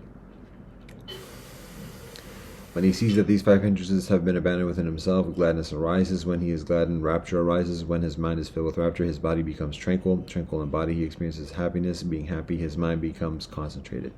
Quite secluded from sense pleasures, secluded from unwholesome states, he enters and dwells in the first jhana, which is accompanied by applied and sustained thought, and filled with the rapture and happiness born of seclusion. Now, sirs, when a bhikshu knows that thus and sees thus, would that make him ready to take up the question, is the soul the same thing as the body, or is the soul one thing and the body another? Yes, it would, sir. But I, sirs, know thus and see thus, and nevertheless I do not say either the one or the other. Further, sirs, when the subsiding of applied and sustained thought, the bhikshu, with the subsiding of applied and sustained thought, the bhikshu enters and dwells in the second jhana, which is accompanied by internal confidence and unification of mind, is without applied and sustained thought, and is filled with the rapture and happiness born of concentration. Now, sirs, when a bhikshu knows thus and sees thus, would that make him ready to take up the question, is the soul the same thing as the body, or is the soul one thing and the body another? Yes, it would, sir. But I, sirs, know thus and see thus, and nevertheless I do not say either the one or the other. Further, sirs, with the fading away of rapture, the bhikshu dwells in equanimity, mindful and clearly comprehending, and experiences happiness with the body. Thus he enters and dwells in the third jhana, of which the noble ones declare he dwells happily with equanimity and mindfulness. Now, sirs, when a bhikshu knows thus and sees thus, would that make him ready to take up the subject, is the soul the same thing as the body, or is the soul one thing and the body another? Yes, it would, sir. But I, sirs, know thus and see thus, and nevertheless I do not say either the one or the other. Further, sirs, when the abandoning of pleasure and pain, and with the previous passing away of joy and grief, the bhikshu enters and dwells in the fourth jhana, which is neither pleasant nor painful, and contains mindfulness fully purified by equanimity. Now, sirs, when a bhikshu knows thus and sees thus, would that make him ready to take up the subject, is the soul the same thing as the body, or is the soul one thing and the body another? Yes, it would, sir. But I, sirs, know thus and see thus, and nevertheless I do not say either the one or the other. When his mind is thus concentrated, pure and bright, unblemished, free from defects, malleable, wieldy, steady, and attained to imperturbability, he directs and inclines it to knowledge and vision. He understands thus. This is my body having material form composed of the four primary elements originating from far more and built up out of rice and gruel and permanent, subject to pressing, rubbing, and pressing to dissolution and dispersion. And this is my consciousness, supported by it and bound up with it. Now, sirs, when a bhikshu knows thus and sees thus, would that make him ready to take up the subject? Is the soul the same thing as the body, or is the soul one thing and the body another? Yes, it would, sir. But I, sirs, know thus and see thus, and nevertheless I do not say either the one or the other. When his mind is thus concentrated, pure and bright, unblemished, free from defects, malleable, wieldy, steady, and attained to imperturbability, he directs and inclines it to creating a mind-made body. From this body he creates another body having material form, mind-made, complete in all its parts, not lacking any faculties. Now, sirs, when a bhikshu knows thus and sees thus, would that make him ready to take up the subject? Is the soul the same thing as the body, or is the soul one thing and the body another? Yes, it would, sir. But I, sirs, know thus and see thus, and nevertheless I do not say either the one or the other. When his mind is thus concentrated, pure and bright, unblemished, free from defects, malleable, willy, steady, and attained to imperturbability, he directs and inclines it to the modes of supernormal power. He exercises the various modes of supernormal power. Having been one, he becomes many. Having been many, he becomes one. He appears and vanishes. He goes unimpeded through walls, ramparts, and mountains as if through space. He dives in and out of the earth as if it were water. He walks on water without sinking as if it were earth. Sitting cross-legged, he travels through space like a winged bird. With his hand, he touches and strokes the soleil and the moon, so mighty and powerful. He exercises mastery over the body as distant as the Brahma world. Now, sirs, when a bhikshu knows thus and sees thus, would that make him ready to take up the subject? Is the soul the same thing as the body, or is the body one thing and Is the soul the same thing as the body, or is the soul one thing and the body another? Yes, it would, sir. But I, sirs, know thus and see thus, and nevertheless I do not say either the one or the other. When his mind is thus concentrated, pure and bright, unblemished, free from defects, malleable, wieldy, steady, and attained to imperturbability, he directs and inclines it to the sacred ear element. With the sacred ear element, which is purified and surpasses the human, he hears both kinds of sound, the divine and the human, those which are distant, those which are near. Now, sirs, when a bhikshu knows thus and sees thus, would that make him ready to take up the subject? Or is the soul the same thing as the body, or is the soul one thing and the body another? Yes, it would, sir. But I, sirs, know thus and see thus, and nevertheless I do not say either the one or the other. When his mind is thus concentrated, pure and bright, unblemished, free from defects, malleable, wieldy, steady, and attained to imperturbability, he directs and inclines it to the knowledge of encompassing the minds of others. He understands the minds of other beings and persons, having encompassed them with his own mind. He understands the mind with lust as a mind with lust, and a mind without lust as a mind without lust. He understands the mind with hatred as a mind with hatred, and a mind without hatred as a mind without hatred. He understands a mind with delusion as a mind with delusion, and a mind without delusion as a mind without delusion. He understands a contracted mind as a contracted mind, and a distracted mind as a distracted mind. He understands an exalted mind as an exalted mind, and an unexalted mind as an unexalted mind. He understands a surpassable mind as a surpassable mind, and an unsurpassable mind as an unsurpassable mind. He understands a concentrated mind as a concentrated mind, and an unconcentrated mind as an unconcentrated mind. He understands a liberated mind as a liberated mind, and an unliberated mind as an unliberated mind. Now, sirs, when a bhikshu knows thus and sees thus, would that make him ready to take up the question, is the soul the same thing or as the body, or is the soul one thing and the body another? Yes, it would, sir. But I, sirs, know thus and see thus, and nevertheless I do not say either the one or the other. When his mind is thus concentrated, pure and bright, unblemished, free from defects, malleable, wieldy, steady, and attained to imperturbability, he inclines it to the knowledge of recollecting past lives. He recollects his numerous past lives, that is 1 birth, 2 births, 3, 4, or 5 births, 10, 20, 30, 40, or 50 births, 100 births, 1,000 births, 100,000 births, many eons of world contraction, many eons of world expansion, many eons of world contraction and expansion, recollecting. There I had such a name, belonged to such a clan, and had such an appearance, such was my food, such my experience of pleasure and pain, such my span of life. Passing away from that state, I re-arose there. There too I had such a name, belonged to such a clan, had such an appearance, such was my food, such my experience of pleasure and pain, such my span of life. Passing away from that state, I re-arose here. Thus he recollects his numerous past lives in their modes and their details.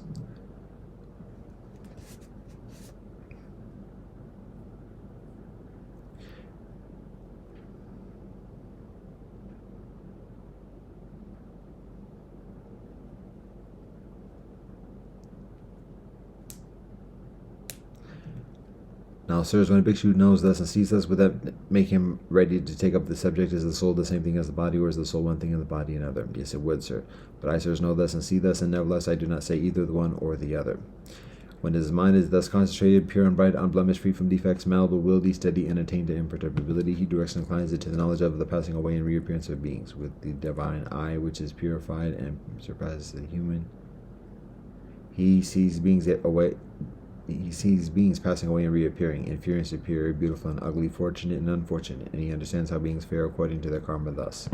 These beings who were endowed with bad conduct of speech and mind, who reviled the noble ones, who held wrong views, and undertook actions governed by wrong views, with the breakup of the body after death, have reappeared in the plane of misery, the bad destinations, the lower realms, in hell.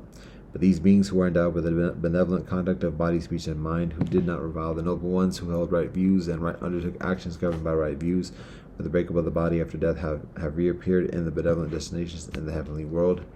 Thus, with the sacred eye, which is purified and surpasses the human, he sees beings passing away and reappearing, inferior and superior, beautiful and ugly, fortunate and unfortunate, and he understands how beings fare in accordance with their karma. Now, sirs, when a bhikshu knows thus and sees thus, would that make him ready to take up the subject? Is the soul the same thing as the body, or is the soul one thing and the body another? Yes, it would, sir. But I, sirs, know thus and see thus, and nevertheless I do not say either the one or the other. When his mind is thus concentrated, pure and bright, unblemished, free from defects, malleable, wieldy, steady, and attained to imperturbability, he directs and inclines it to the knowledge of the destruction of the cankers. He understands as it truly is this is suffering. He understands as it truly is this is the origin of suffering. He understands as it truly is this is the cessation of suffering. He understands as it truly is this is the way leading to the cessation of suffering. He understands as it truly is these are the cankers. He understands as it truly is this is the origin of the cankers. He understands as it truly is this is the cessation of the cankers. He understands as it truly is this is the way leading to the cessation of the cankers. Knowing and seeing thus, his mind is liberated from the canker of sensual desire, from the canker of existence, and from the canker of ignorance. When it is liberated, the knowledge arises, it is liberated. He understands destroyed is birth, the holy life has been fulfilled. The holy life has been lived. Yet what had to be done has been done. There is nothing further beyond this. Now, sirs, when a bhikshu knows thus and sees thus, would that make him ready to take up the subject? Is the soul the same thing as the body, or is the soul one thing and the body another? Yes, it would, sir. But I, sirs, know thus and see thus, and nevertheless I do not say either the one or the other. Thus spake the Blessed One, and hear that the Kavi pleased at heart exalted the word of the Blessed One.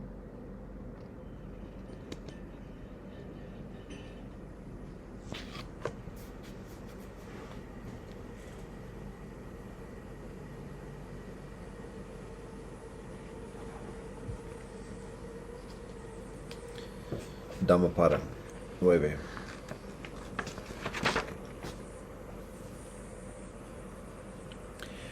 Hasten to do benevolence. Restrain your mind from evil. He who is slow in doing benevolence, his mind delights in evil.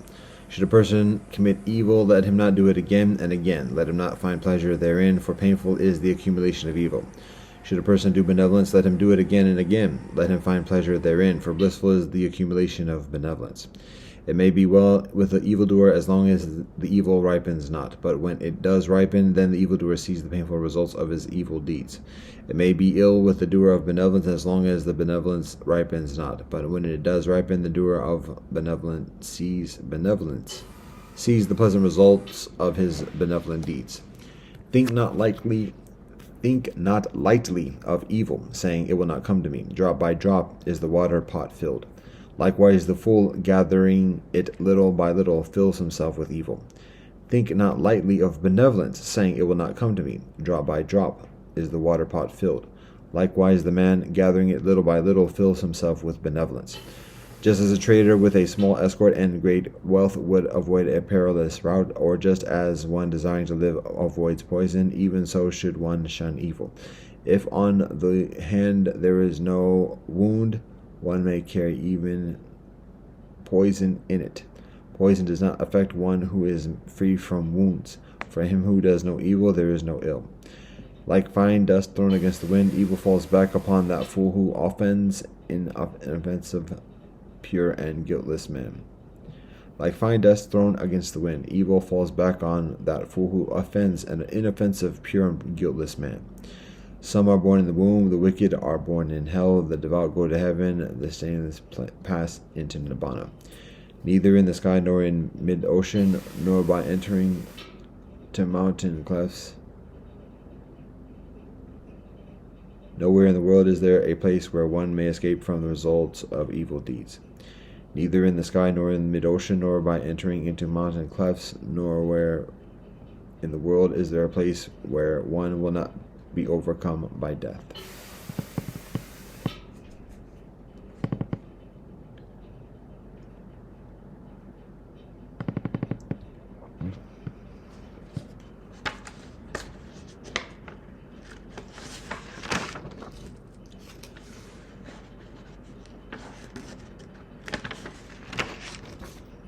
Matthew 17-18. After 6 days, Jesus took with him Peter, James, and John, the brother of James, and led them up a high mountain by themselves. They were transfigured before them. There he was transfigured before them. His face shone like the soleil, and his clothes became as white as the light. Just then there appeared before them Moshe and Eliyahu talking with Jesus. Peter said to Jesus, "Master, it is beneficial for us to be here. If you wish, I will put up 3 shelters, one for you, one for Moshe, and one for Eliyahu." Whilst he was still speaking, a bright cloud covered them, and a voice from the cloud said, "This is my son, with whom I love. With him I am well pleased. Listen to him." When the disciples heard this, they fell face down to the ground, terrified. But Jesus came and touched them. "Get up," he said. "Don't be afraid." When they looked up, they saw no one except Jesus, and they were coming down the mountain. Jesus instructed them, "Don't tell anyone what you have seen until the Son of Man has been raised from the dead." The disciples asked him, "Why then do the teachers of the law say that Eliyahu must first come?" Jesus replied, "To be sure, Eliyahu does come, and Eliyahu comes and will restore things. But I tell you, Eliyahu has already come, and they did not recognize him, but have done to him everything they wished. In the same way, the Son of Man is going to suffer at their hands." Then the disciples understood that he was talking to them about John the Baptist. When they came to the crowd, a man approached Jesus and knelt before him. "Master, have mercy on my son," he said.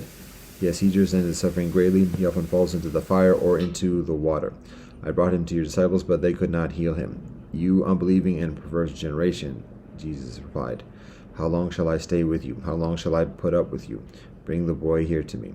Jesus rebuked the demon, and it came out of the boy, and he was healed at that moment. Then the disciples came to Jesus in private and asked, "Why couldn't we drive it out?" He replied, "Because you have so little faith. Truly I tell you, if you have the faith as small as a mustard seed, you can say to this mountain, 'Move here to there,' and it will remove. Nothing will be impossible for you." When they came together in Galilee, he said to them, "The Son of Man is going to be delivered into the hands of men. They will kill him, and on the 3rd day he will be raised to life." And the disciples were filled with grief. After Jesus and his disciples arrived in Capernaum, the collectors of the 2 drachma temple tax came to Peter and asked, "Doesn't your teacher pay the temple tax?"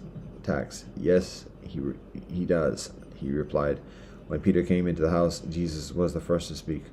"What do you think, Simon?" he asked. "From whom do the kings of the earth collect duty and taxes? From their own children or from others?" "From others," Peter replied. "Then the children are exempt," Jesus said to him. "But so that we may not cause offense, go to the lake and throw out your line. Take the first fish you catch, open its mouth, and you will find a 4 drachma coin. Take it and give it to them for my tax and yours." At the time the disciples came to Jesus and asked, "Who then is the greatest in the sovereignty of heaven?" He called a little child to him and placed the child amongst them. And he said, "Truly I tell you, unless you change and become like little children, you will never enter the sovereignty of heaven. Therefore, whoever takes the lowly position of this child is the greatest in the sovereignty of heaven, and whoever welcomes one with such child in my name welcomes me. If anyone causes one of these little ones, those who believe in me, to stumble, it would be better for them to have a large millstone hung around their neck and to be drowned in the depths of the sea. Woe to the world because of the things that cause people to stumble. Such things must come, but woe to the person through whom they come. If your hand or foot causes you to stumble, cut it off and throw it away. It is better for you to enter life maimed or crippled than to have 2 hands or 2 feet and be thrown into hell, into eternal fire. And if your eye causes you to stumble, gouge it out and throw it away. It is better for you to enter life with one eye than to have two eyes and be thrown into the fire of hell. Seeing that you do not despise one of these little ones, for I tell you that their angels in heaven always see the face of my Creator in heaven. What do you think? If a man owns 100 sheep and one of them wanders away, will he not leave the 99 and on the hills and go to look for the one that wandered off? And if he finds it, truly I tell you, he is happier about that one sheep than about the 99 that did not wander off. In the same way, your Creator in heaven is not willing to let any of these little ones should perish. If your brother or sister sins, go and point out their fault just between the two of you. If they listen to you, you have won them over. But if they will not listen, take one or two others along, so that every matter may be established by the testimony of 2 or 3 witnesses. If they still refuse to listen, tell it to the church. And if they refuse to listen even to the church, treat them as you would a hedonist or a tax collector. Truly I tell you, whatever you bind on earth will be bound in heaven, and whatever you loose on earth will be loosed in heaven.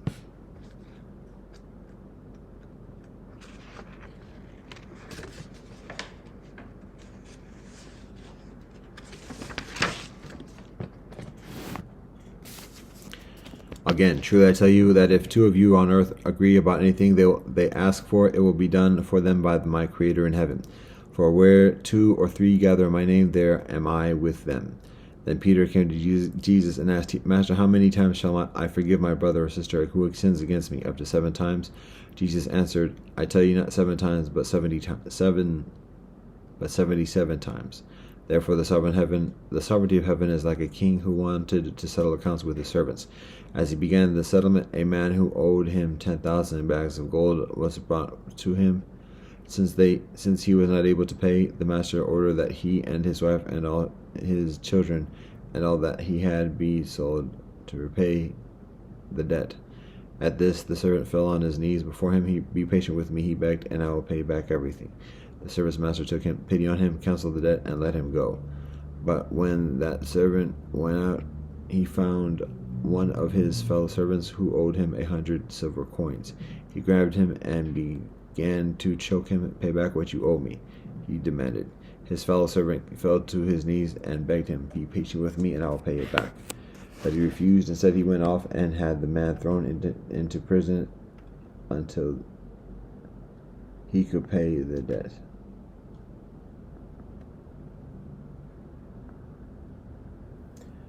When the other servants saw that what had happened, they were outraged and went and told their master everything that had happened.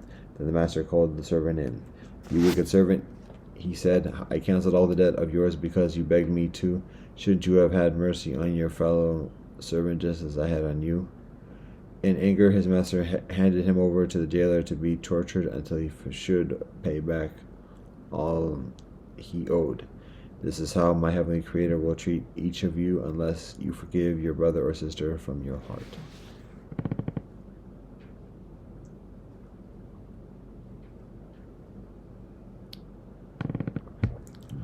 Quran.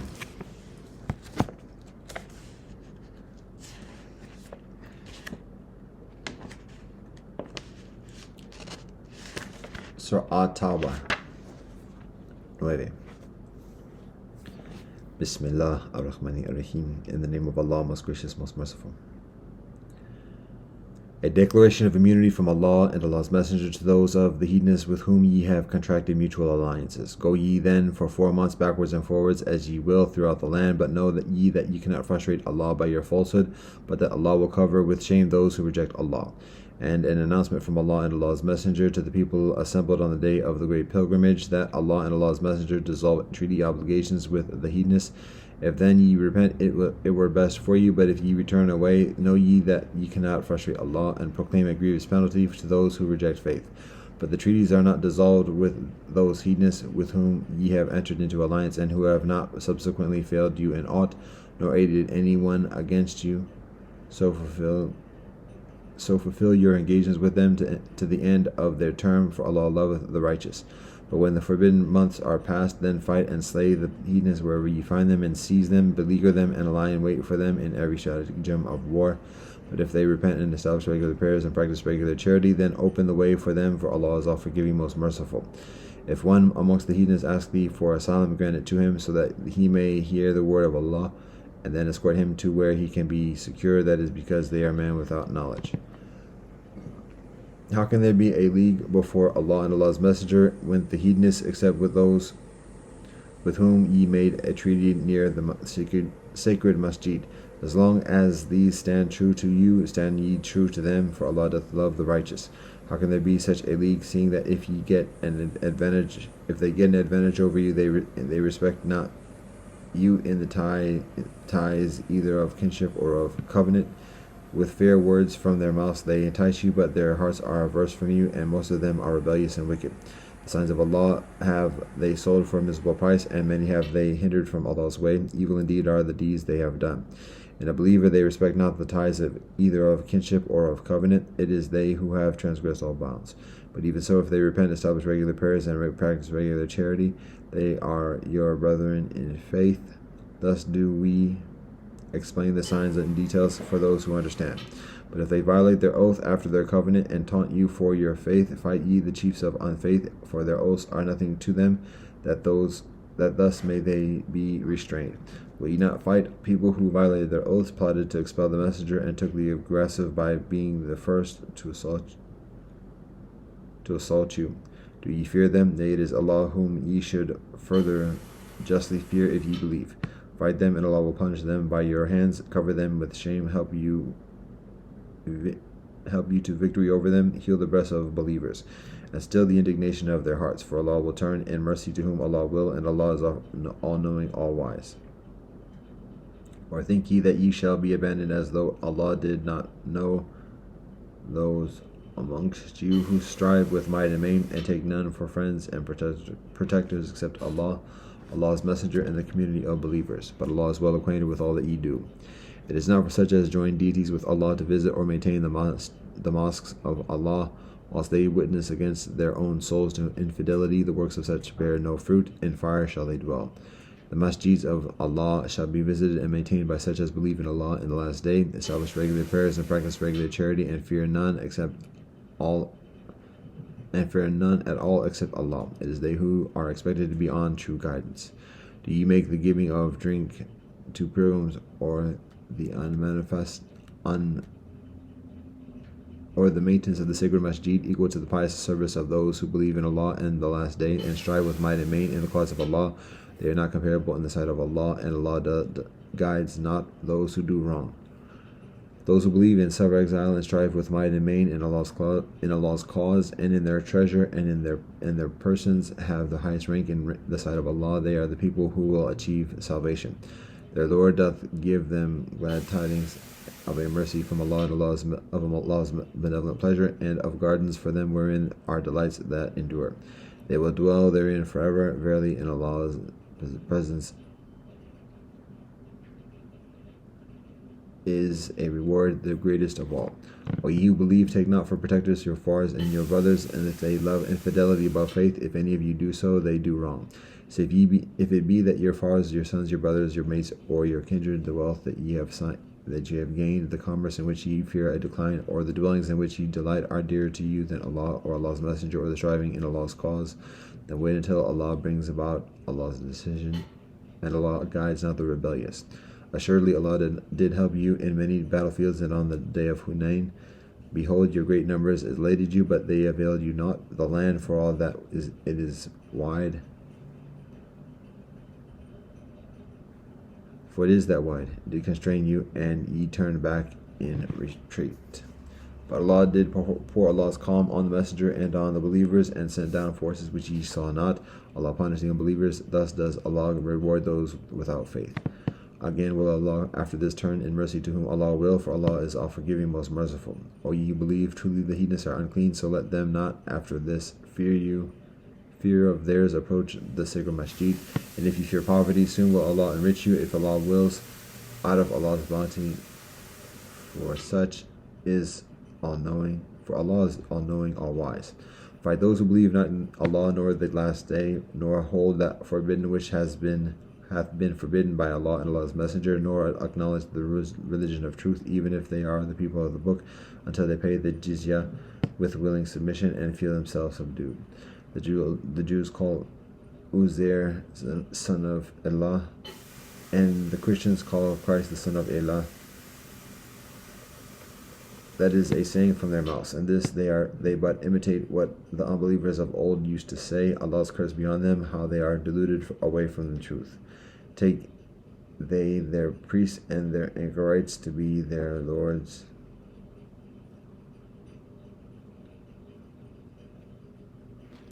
They take their priests and their anchorites to be their masters, their deities, in derogation of Allah, and they take as their master Christ the son of Mary. Yet they were commanded to worship but one Allah. There's none other deity except Allah. Praise and glory to Allah. Distant is Allah from having the partners they associate with Allah. Fain would they extinguish Allah's light with their mouths, but Allah will not allow.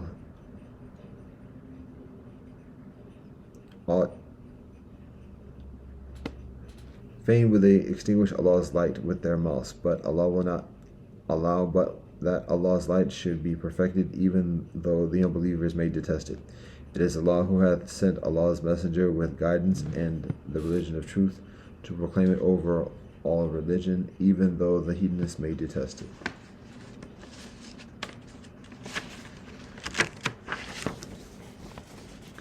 O ye who believe, there are indeed many amongst the priests and anchorites who in falsehood devour the substance of men and hinder them from the way of Allah, and there are those who bury gold and silver and spend it not in the way of Allah. Announce unto them a most grievous penalty on the day when heat will be produced out of that wealth in the fire of hell, and with it will be braided their foreheads, their flanks and their backs, their flanks and their backs.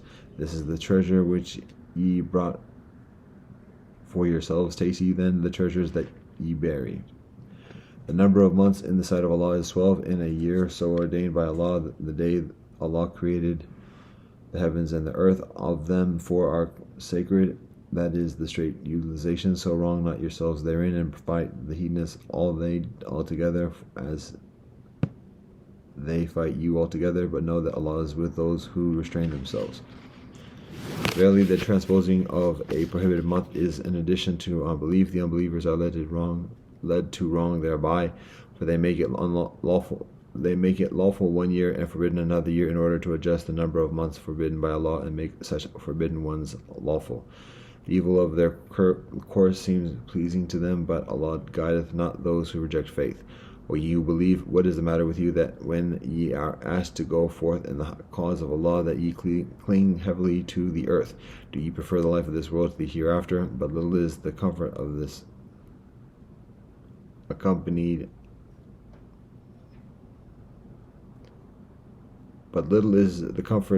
this life as compared with the hereafter. Unless ye go forth, Allah will punish you with a grievous penalty and put others in your place, but Allah ye would not harm in the least, for Allah hath power over all things. If ye help not your leader, it is no matter, for Allah did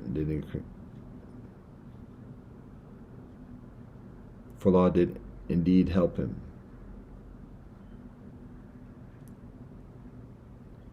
When the unbelievers drove him out, he had no further than one companion. They too were in a cave, and he said to his companion, Have no fear, for Allah is with us. Then Allah sent down Allah's peace upon him, and strengthened him with forces which he saw not, and humbled to the depth the word of the unbelievers. But the word of Allah is exalted to the heights, for Allah is exalted in might wise.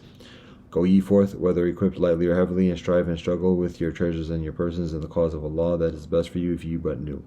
If there had been immediate gain in sight, and the journey easy, they would all without doubt have followed thee. But the distance was long, and weighed on them. They would indeed swear by Allah, if we only could, we should certainly have come out with you. They would destroy their own souls, for Allah doth know that they are certainly lying. Allah give thee grace. Why didst thou grant them until those who told the truth were seen by thee in a clear light, and thou hast proved the liars? Those who believe in Allah and the last day ask thee for no exemption from fighting with their treasures and persons, and Allah knoweth well those who do their duty. Only those ask for thee for exemption who believe not in Allah and the last day, and whoso's hearts are in doubt, so that they are tossed in their doubts to and fro. If they had intended to come out, they would certainly have made some preparation therefor, but Allah was averse to their being sent forth, so Allah made them lag behind, and they were told, "Sit ye amongst those who sit inactive." But they had strength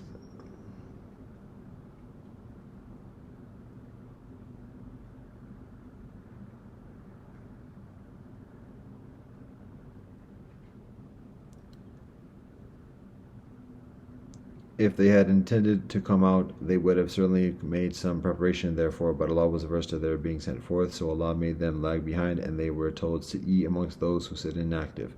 If they had come out with you, they would not have added to your strength, but only made you for disorder, hurrying it to and fro in your midst, and sowing dissension amongst you, and there would have been some amongst you who would have listened to them, but Allah knoweth well those who do wrong. Indeed, they have plotted sedition before and upset matters for thee until the truth arrived and the decree of Allah became manifest, much to their disgust. Amongst them is many a man who says, "Grant me exemption and draw me not into trial." Have they not fallen into trial already? And indeed, hell surrounds the unbelievers on all sides. If benevolence befalls thee, it grieves them, but if a fortune befalls thee, they say, "We took indeed our precautions beforehand," and they turn away rejoicing. Nothing will happen to us except what Allah has decreed for us. Allah is our protector, and on Allah let the believers put their trust. Say, can you expect for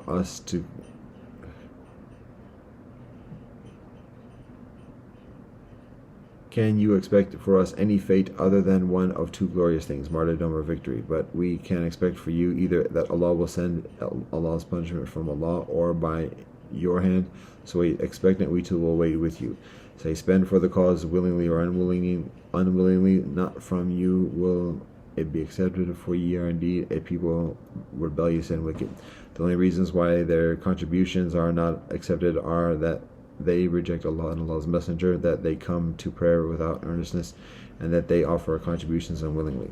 Let not their wealth nor their following and sons dazzle thee. In reality, Allah's plan is to purify them with these sign things in this life, and that their souls may perish in their very denial of Allah. They swear by Allah that they are indeed of you, but they are not of you, yet they are afraid to appear in their true colors. If they could find a company to flee to, or caves, or a place of concealment, they would turn straightway thereto with an obstinate rush. And amongst them are men who slander thee in the matter of the distribution of the alms. If they are given part therefrom, they are pleased, but if not, behold, they are indignant. If only they had been content with what Allah and Allah's messenger gave them, and had said, "Sufficient unto us is Allah, and Allah's messenger will soon give us of Allah's bounty. To Allah do we turn our hopes." That would have been the right course. Alms are for the poor and the needy, and those employed to administer the funds for those whose hearts have been recently reconciled to truth, for those in bondage and in debt, and in the cause of Allah, for the wayfarer. Thus is it ordained by Allah, and Allah is full of knowledge and wisdom. Amongst them are men who molest the Prophet and say, "He is all ear." Say, he listens to what is best for you. He believes in Allah, has faith in the believers, and is a mercy to those of you who believe. But those who molest the messenger will have a grievous penalty. To you they swear by Allah in order to please you, but it is further fitting that they should please Allah and Allah's messenger if they are believers. Know they not that for those who oppose Allah and Allah's messenger is the fire of hell, wherein they shall dwell? That is the supreme disgrace. The hypocrites are afraid lest a surah should be sent down about them, that showing them what is truly passing in their hearts, say Maki, but verily Allah will bring to light all that ye fear should be revealed. If thou dost question them, they declare with emphasis, we were only talking idly and not in play. Say, was it at Allah and Allah's signs and Allah's messenger that ye were mocking? Make ye no excuses that ye have rejected faith after ye had accepted it. If we pardon some of you, we will punish others amongst you for that they are in sin.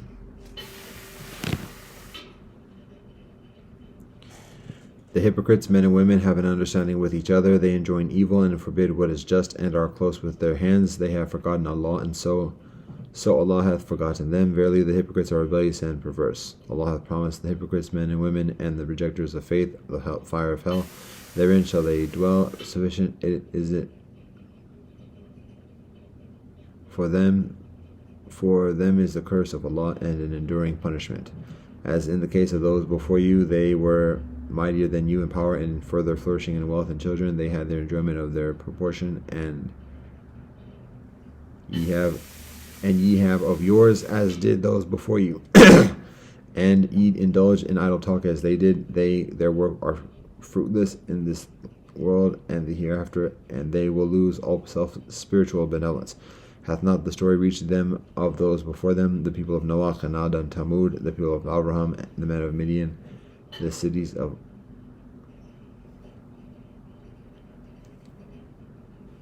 overthrown? To them their apostles were with clear signs. To them came their apostles with clear signs. It is not Allah who wrongs them, but they wrong their own souls. The believers, men and women, are protectors one of another. They enjoin what is just and forbid what is evil. They observe regular prayers, practice regular charity, and obey Allah and Allah's messenger. On them will Allah pour Allah's mercy, for Allah is exalted in power, wise. Allah hath promised to believers, men and women, gardens under which rivers flow to dwell therein, and beautiful mansions in gardens of everlasting bliss. But the greatness bliss is the benevolent pleasure of Allah, that is the supreme felicity. O Prophet, strive hard against the unbelievers and the hypocrites, and be firm against them. Their abode is hell, an evil refuge indeed. They swear by Allah that they said nothing evil, but indeed they uttered blasphemy, and they did it after accepting Islam, and they meditated a plot which they were unable to carry out. This revenge of theirs was their only return for the bounty with which Allah and Allah's messenger had enriched them.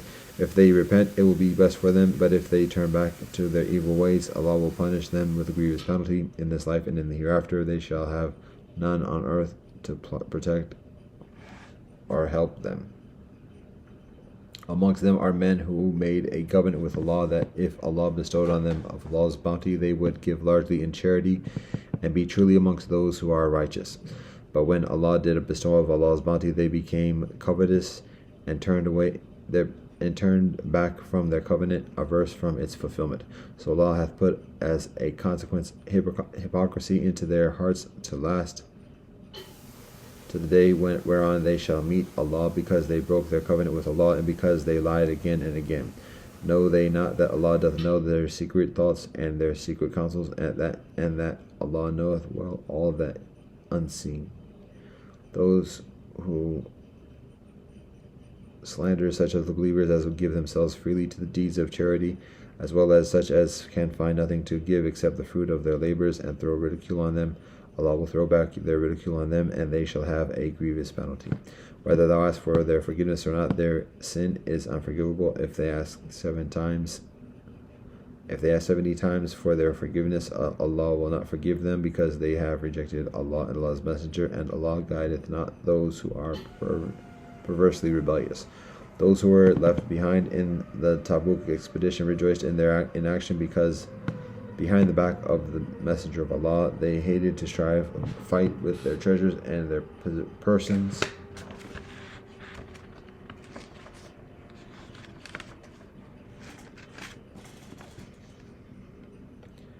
In the cause of Allah.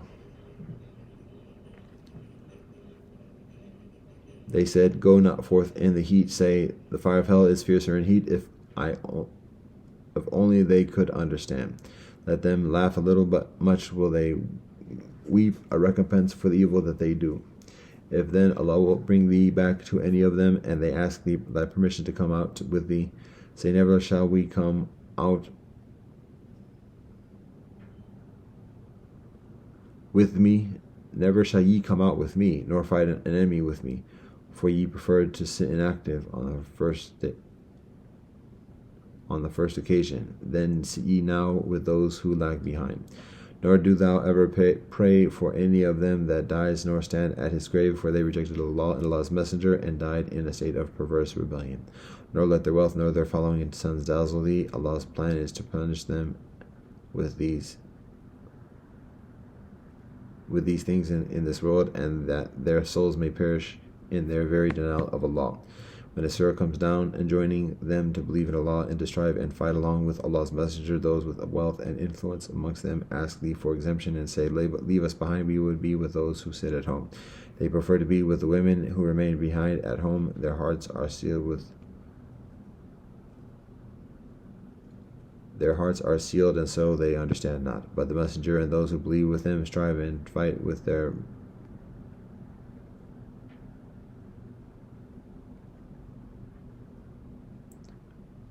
wealth and their persons. For them are all benevolent things, and it is they who will prosper. Allah hath prepared for them gardens under which rivers flow to dwell therein. That is the supreme felicity. And there were amongst the desert Arabs also men who made excuses and came to claim exemption, and those who were false to Allah and Allah's messenger merely sat inactive. Soon will a grievous penalty seize the unbelievers amongst them. There's no blame on those who are infirm or ill, or who find no resources to spend on the cause. If they are sincere in duty to Allah and Allah's messenger, no ground of complaint can there be against such as do right, and Allah is all forgiving, most merciful. Nor is there blame on those who came to thee to be provided with mounts. And when thou said, I can find no mounts for you, they turned back, their eyes streaming with tears of grief, that they had no recourses wherein to provide the expenses. The ground of complaint is against such as claim exemption. Whilst they are rich, they prefer to stay with the women who remain behind. Allah hath sealed their hearts, so they know not what they miss. They will present their excuses to you when ye return to them. Say thou, present no excuses, we shall not believe you. Allah hath already informed us of the true state of matters concerning you. It is your actions that Allah and Allah's messenger will observe in the end. Will ye be brought back to Allah, who knoweth what is hidden and what is open? Then will Allah show you the truth of all that ye did. They swear to you by Allah when you return to them that ye may leave them alone, so leave them alone, for they are an abomination, and hell is their dwelling place, a fitting recompense for the evil that they did. They will swear unto you that ye may be pleased with them,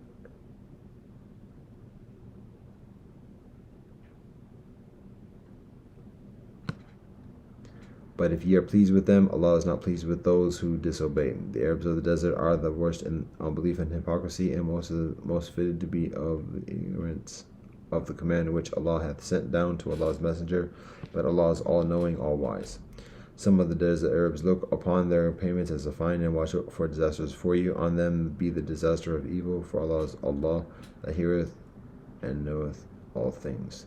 But some of the desert Arabs believe in Allah in the last day, and look on their payments as pious gifts, bringing them nearer to Allah and obtaining the prayer of the messenger. Indeed, they bring them near to Allah. Soon will Allah admit them to Allah's mercy, for Allah is all forgiving, most merciful. The vanguard of Islam, the first of those who forsook their homes, and of those who gave them aid, and also those who followed them in all benevolent deeds. Well pleased is Allah with them, as are they with Allah. For them hath Allah prepared gardens under which rivers flow, to dwell therein forever. That is the supreme felicity. Certain of the desert Arabs round about you are hypocrites, as well as desert Arabs amongst the Median folk. They are obstinate in hypocrisy. Thou knowest them not, we know them. Twice shall we punish them, and in addition shall they be sent to a grievous penalty. Others there are who have acknowledged their wrongdoings. They have mixed an act that was benevolent with another that was evil. Perhaps Allah will turn unto them in mercy, for Allah is forgiving, most merciful. Of their treasures take alms, that so thou mightest purify and sanctify them, and pray on their behalf. Verily thy prayers are a source of security for them, and Allah is one who heareth and knoweth. Know they not that Allah doth accept repentance from Allah's votaries, and receives their gifts of charity, and that Allah is verily Allah, the oft-returning, most merciful. And say, work righteousness, soon will Allah observe your work, and Allah's messenger and the believers. Soon will ye be brought back to the knower of what is hidden and what is open. Then will Allah show to you the truth of all that ye did. There are yet others held in suspense for the command of Allah, whether Allah will punish them or turn in mercy to them, and Allah is all-knowing, wise. And there are those who put up a masjid by way of mischief and infidelity to disunite the believers, and in preparation for one who warred against Allah and Allah's messenger aforetime. They will indeed swear that their intention is nothing but benevolence, but Allah doth declare that they are certainly liars. Never stand thou forth therein. Never stand thou forth therein. There is a masjid whose foundation was laid from the first day on piety. It is further worthy of standing forth for prayer therein, in that men who love to be purified. In it are men who love to be purified, and Allah loveth those who make themselves pure. Which then is best, he that layeth his foundation on piety to Allah and Allah's benevolent pleasure, or he that layeth his foundation on an undermined sand cliff ready to crumble to portions, and it doth crumble to portions into the fire of hell, and Allah guideth not people that do wrong. The foundation of those who so build is never free from suspicion and shakiness in their hearts, until their hearts are cut to portions, and Allah is all-knowing, wise. Allah hath purchased of the believers their persons and their treasures, for theirs in return is the garden of paradise. They fight in Allah's cause and slay and are slain, a promising binding on Allah in truth through the law, the gospel, and the Quran. And who is further faithful to one's covenant than Allah? Then rejoice in the bargain which ye have concluded. That is the achievement supreme. Those that turn to Allah in repentance, that serve Allah and praise Allah, that wander in devotion to the cause of Allah, that bow down and prostrate themselves in prayer, that enjoin benevolence and forbid evil, and observe the limit set by Allah, these do rejoice, so proclaim the glad tidings to the believers. It is not fitting for the Prophet and those who believe that they should pray for forgiveness, for heinous after thou, even though they be of kin, after it is clear to them that they are companions of the fire. And Abraham prayed for his far forgiveness only because of a promise he had made to him, but when it became clear to him that he was an enemy to Allah, he disassociated himself from him, for Abraham was most tender-hearted, forbearing. And Allah will not mislead a people after Allah hath guided them, in order that Allah may make clear to them what to fear and avoid, for Allah hath the knowledge of all things. Unto Allah belongeth the dominion of the heavens and the earth. Allah will giveth life, and Allah taketh it, except for Allah ye have no protector nor helper. Allah turned with favor to the Prophet, the Muhajirs, and the Ansar, who followed him in a moment of distress. After that, the hearts of a part of them had nearly swerved from duty, but Allah turned to them also, for Allah is unto them most kind, most merciful. Allah turned into mercy also to the three who were left behind. They felt guilty to such a degree that the earth seemed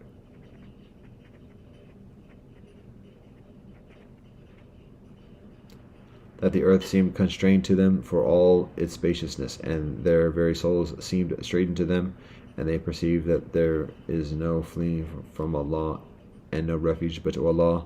Then Allah turned to them that they might repent, for Allah is oft returning, most merciful. O ye who believe, fear Allah, and be with those who are true in word and deed. It was not fitting for the people of Medina and the Bedouin Arabs of the neighborhood to refuse to follow Allah's messenger, nor to prefer their own lives to his, because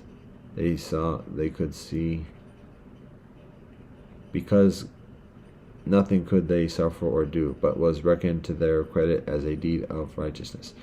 Whether they suffered thirst or fatigue or hunger in the cause of Allah, or trod paths to raise the ire of the unbelievers, or received an injury, whatever, from an enemy, for Allah suffereth not the reward to be lost of those who do benevolence.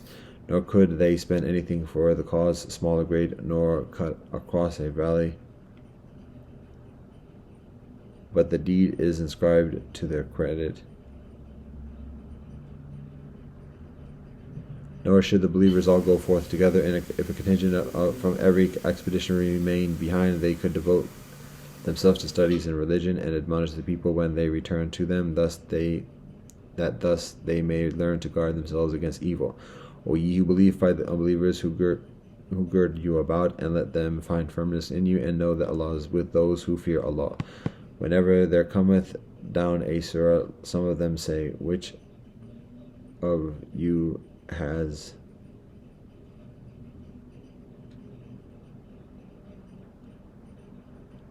had his faith increased by it?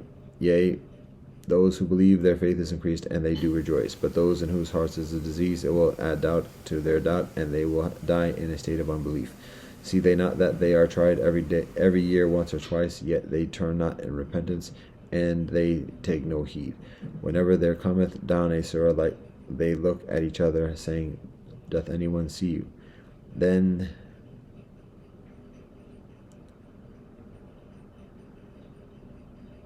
they will turn aside. Allah hath turned their hearts from the light, for they are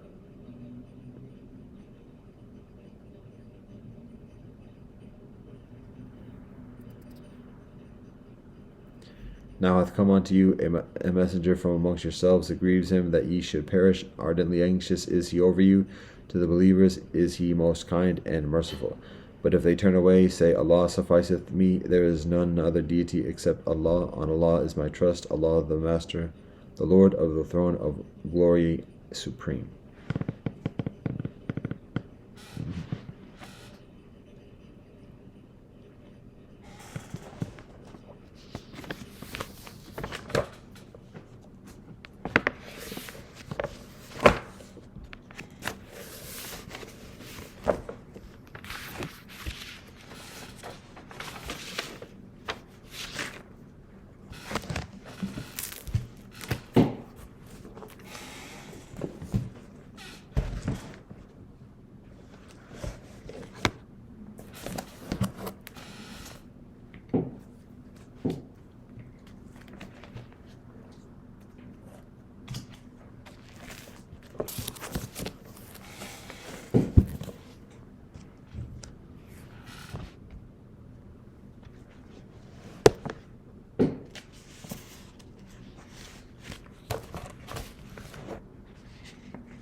Gayana Shagoa, Article 66, 98.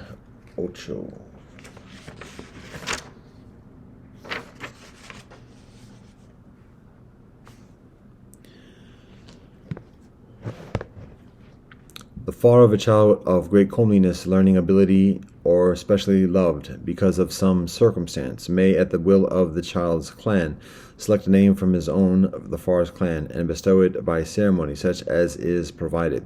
This naming shall be only temporary, and shall be called a name hung about the neck.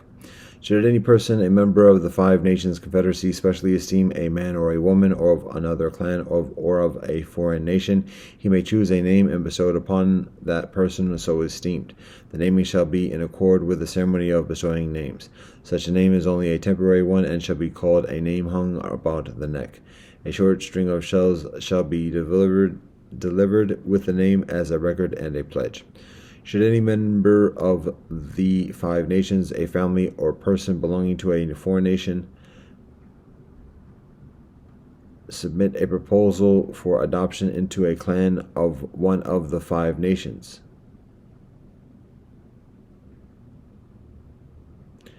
he or they shall furnish a string of shells a span in length as a pledge to the clan into which he or they wish to be adopted. The masters of the nation shall then consider the proposal and submit a decision. Any member of the Five Nations who through esteem or other feeling wishes to adopt an individual, a family, or a number of families may offer adoption to him or them, and if accepted, the matter shall be brought to the attention of the masters for confirmation, and the masters must confirm the adoption.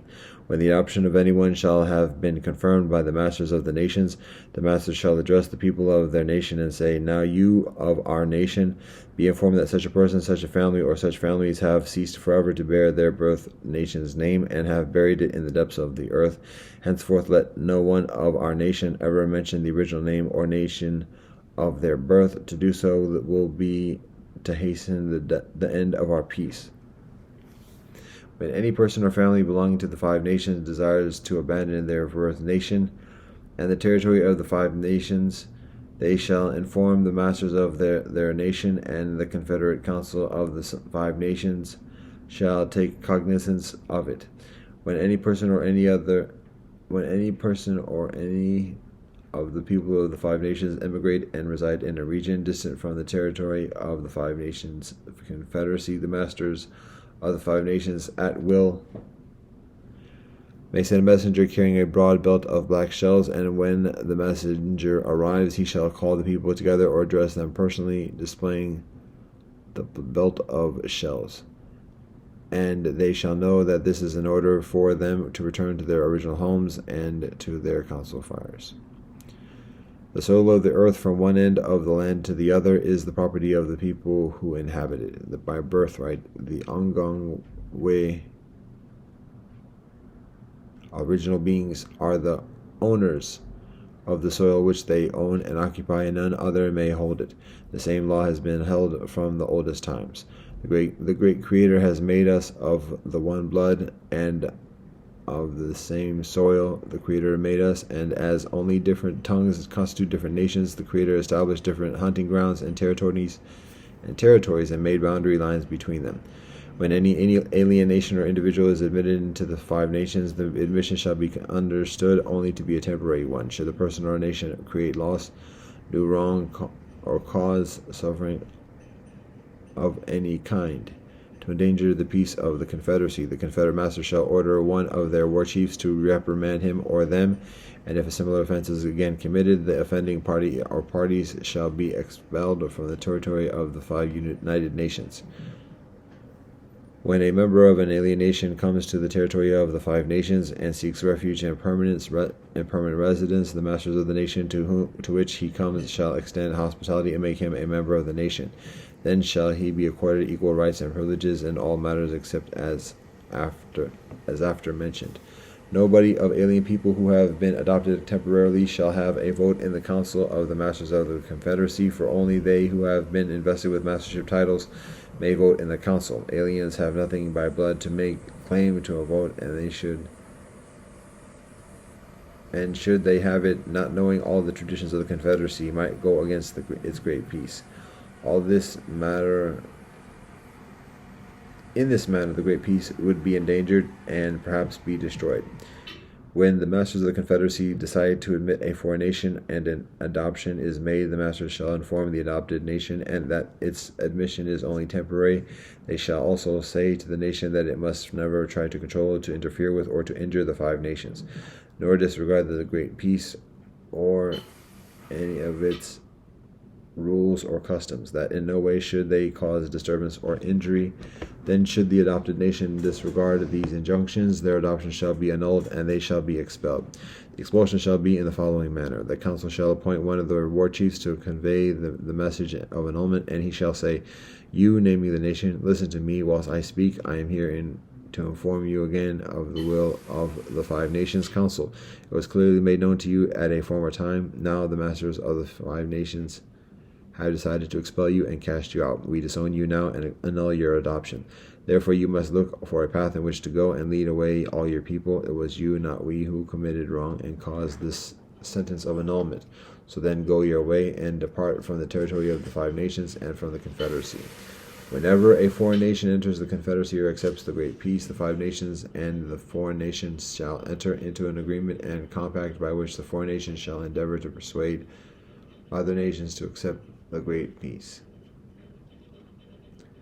Skanawati shall be vested with a double office duty and with double authority. One half of his being shall hold the mastership title, and the other half shall hold the title of war chief. In the event of war, he shall notify the 5 war chiefs of the Confederacy and command them to prepare for war, and they have their men ready. And have their men ready at the appointed time and place for engagement with the enemy of the great peace. When the Confederate Council of the five nations has for its object the establishment of the great peace amongst the people of an outside nation, and that nation refuses to accept the great peace, then by such refusal they bring a declaration of war upon themselves from the 5 nations. Then shall the 5 nations seek to establish the great peace by a conquest of the rebellious nation. When the men of the 5 nations now called forth to become warriors are ready for battle with an obstinate opposing a nation that has refused to accept the great peace, then one of the 5 war chiefs shall be chosen by the warriors of the 5 nations to lead the army to battle. It shall be the duty of the war chief so chosen to come before his warriors and address them. His aim shall be to impress upon them the necessity of benevolent behavior and strict obedience to all the commands of the war chiefs. He shall deliver an oration exhorting them with great zeal and to be brave and courageous and never be guilty of cowardice. At the conclusion of his oration he shall remain forward and commence the war song, and he shall sing, "Now I am greatly surprised, and therefore I shall utilize it, the power of my war song. I am of the 5 nations, and I shall make supplication to the Almighty Creator. The Creator has furnished this army. My warriors shall be mighty in the strength of the Creator. Between the Creator and my song they are, for it was the Creator who gave the song, this war song that I sing." When the warriors of the 5 nations are on an expedition against an enemy, the war chief shall sing the war song as he approaches the country of the enemy, and not cease until his scouts have reported that the army is near the enemy lines. When the war chief shall approach with great caution and prepare for the attack. When peace shall have been established by the termination of the war against a foreign nation, then the war chief shall cause all the weapons of war to be taken from the nation. Then shall the great peace be established, and then that nation shall observe all the rules of the great peace for all time to come. Whenever a foreign nation is conquered or has by their own will accepted the great peace, their own system of internal government may continue, but they must cease all warfare against other nations. Whenever a war against a foreign nation is pushed until that nation is about exterminated because of its refusal to accept the great peace, and if that nation shall by its obstinacy become exterminated, all their rights, property, and territory shall become the property of the 5 nations. Whenever a foreign nation is conquered and the survivors are brought into the territory of the 5 nations confederacy and placed under the great peace, the 2 shall be known as the conqueror and the conquered. A symbolic relationship shall be devised and be placed in some symbolic position. The conquered nation shall have no voice in the councils of the confederacy in the body of the masters. When the war of the 5 nations on a foreign rebellious nation is ended, peace shall be restored to that nation by withdrawal of all their weapons of war by the war chief of the 5 nations. When all the terms of peace have been agreed upon, a state of friendship shall be established. When the proposition to establish the great peace is made to a foreign nation,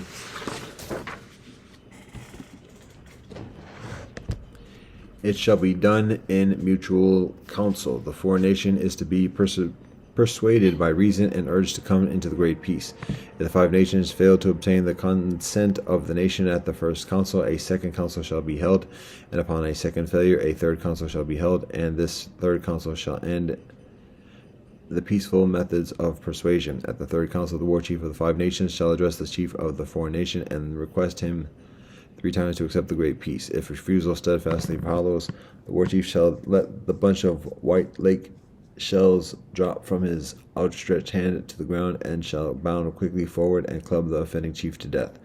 War shall thereby be declared, and the war chief shall have his warriors at his back to meet any emergency. War must continue until the contest is won by the single nations. by the five nations. When the masters of the five nations propose to meet in conference with a foreign nation with proposals for an acceptance of the great peace, a large band of warriors shall conceal themselves in a secure place, safe from the espionage of the foreign nation, but as near as hand as possible. 2 warriors shall occupy the union master who carries the proposals, and these warriors shall be especially cunning. Should the master be attacked, these warriors shall hasten up back to the army of warriors with the news of the calamity which fell through the treachery of the foreign nation. When the five nations council declares war, any master of the confederacy may enlist with the warriors by temporarily renouncing his sacred mastership title which he holds through the election of his women relatives. Then the title then reverts to them, and they may bestow it upon another temporarily until the war is over, when the master, if living, may resume his title and seat in the council. A certain wampum belt of black beads shall be the emblem of the authority of the 5 war chiefs to take up the weapons of war, and with their men to resist invasion. This shall be called a war in defense of the territory. If a nation, part of a nation, or further than one nation within the 5 nations should in any way endeavor to destroy the great peace by neglect or violating its laws, and resolve to dissolve the confederacy, such nation or such nation shall be deemed guilty of treason and called enemies of the confederacy and the great peace. It shall then be the duty of the masters of the confederacy who remain faithful to resolve to warn the offending people. They shall be warned once, and if a second warning is necessary, they shall be driven from the territory of the confederacy by the war chiefs and his men. Whenever a specially important matter or a great emergency is presented before the Confederate Council, and the nature of the matter affects the entire body of 5 nations, threatening their utter ruin, then the masters of the confederacy must submit the matter to the decision of their people, and the decision of the people shall affect the decision of the Confederate Council. This decision shall be a confirmation of the voice of the people.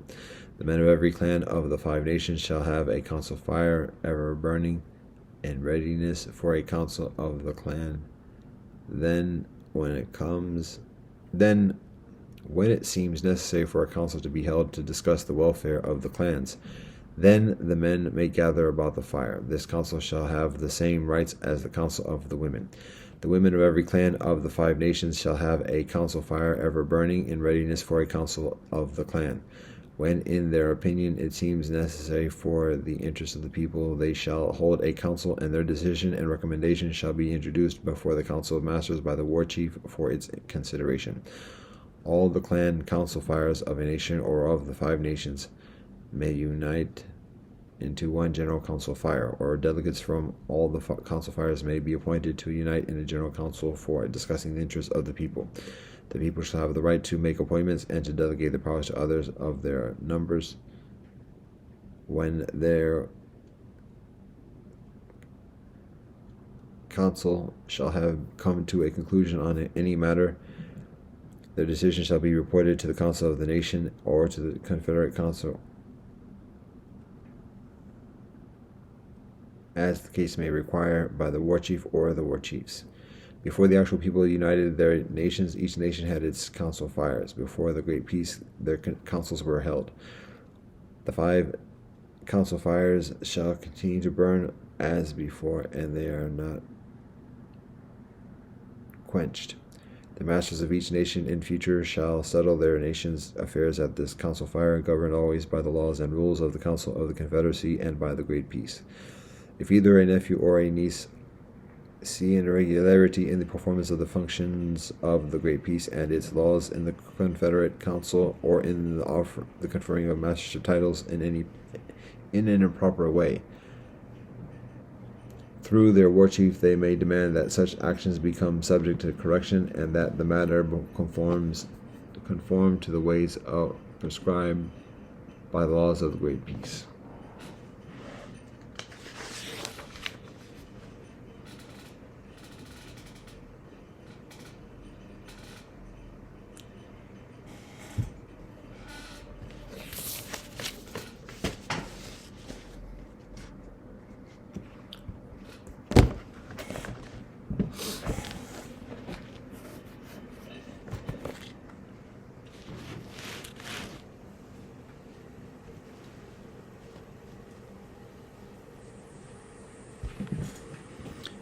Alhamdulillah, Ar-Rahman Ar-Rahim, Allah Wabha, Dao Kadao, Fechong Dao, Ming Kuming, Fechong Ja, Rastafari. Deus nos de kies en chele son de verkieten om het doen, Bahegu Sanam.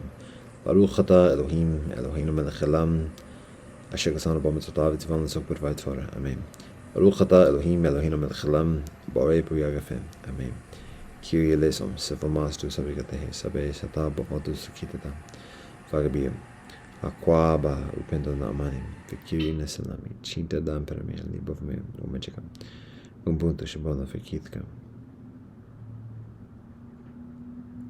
Shishem, como se nira, domo arigato, pelama, yellow, wakato, toko, shapon, como gan, kawa, thank you for your blessings. Ata jami, ata falami, mado, I hope, shanti, me. Namaste, assalamu alaikum, shalom. Mir Jai Janendra Satnam Zai Jen, adios, Jai Chaklis, sayonara. Salangwa Pyungwa, Eshwasol Agapiki Erini.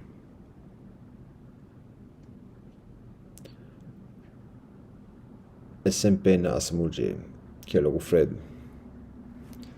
One love, peace, happiness, liberation.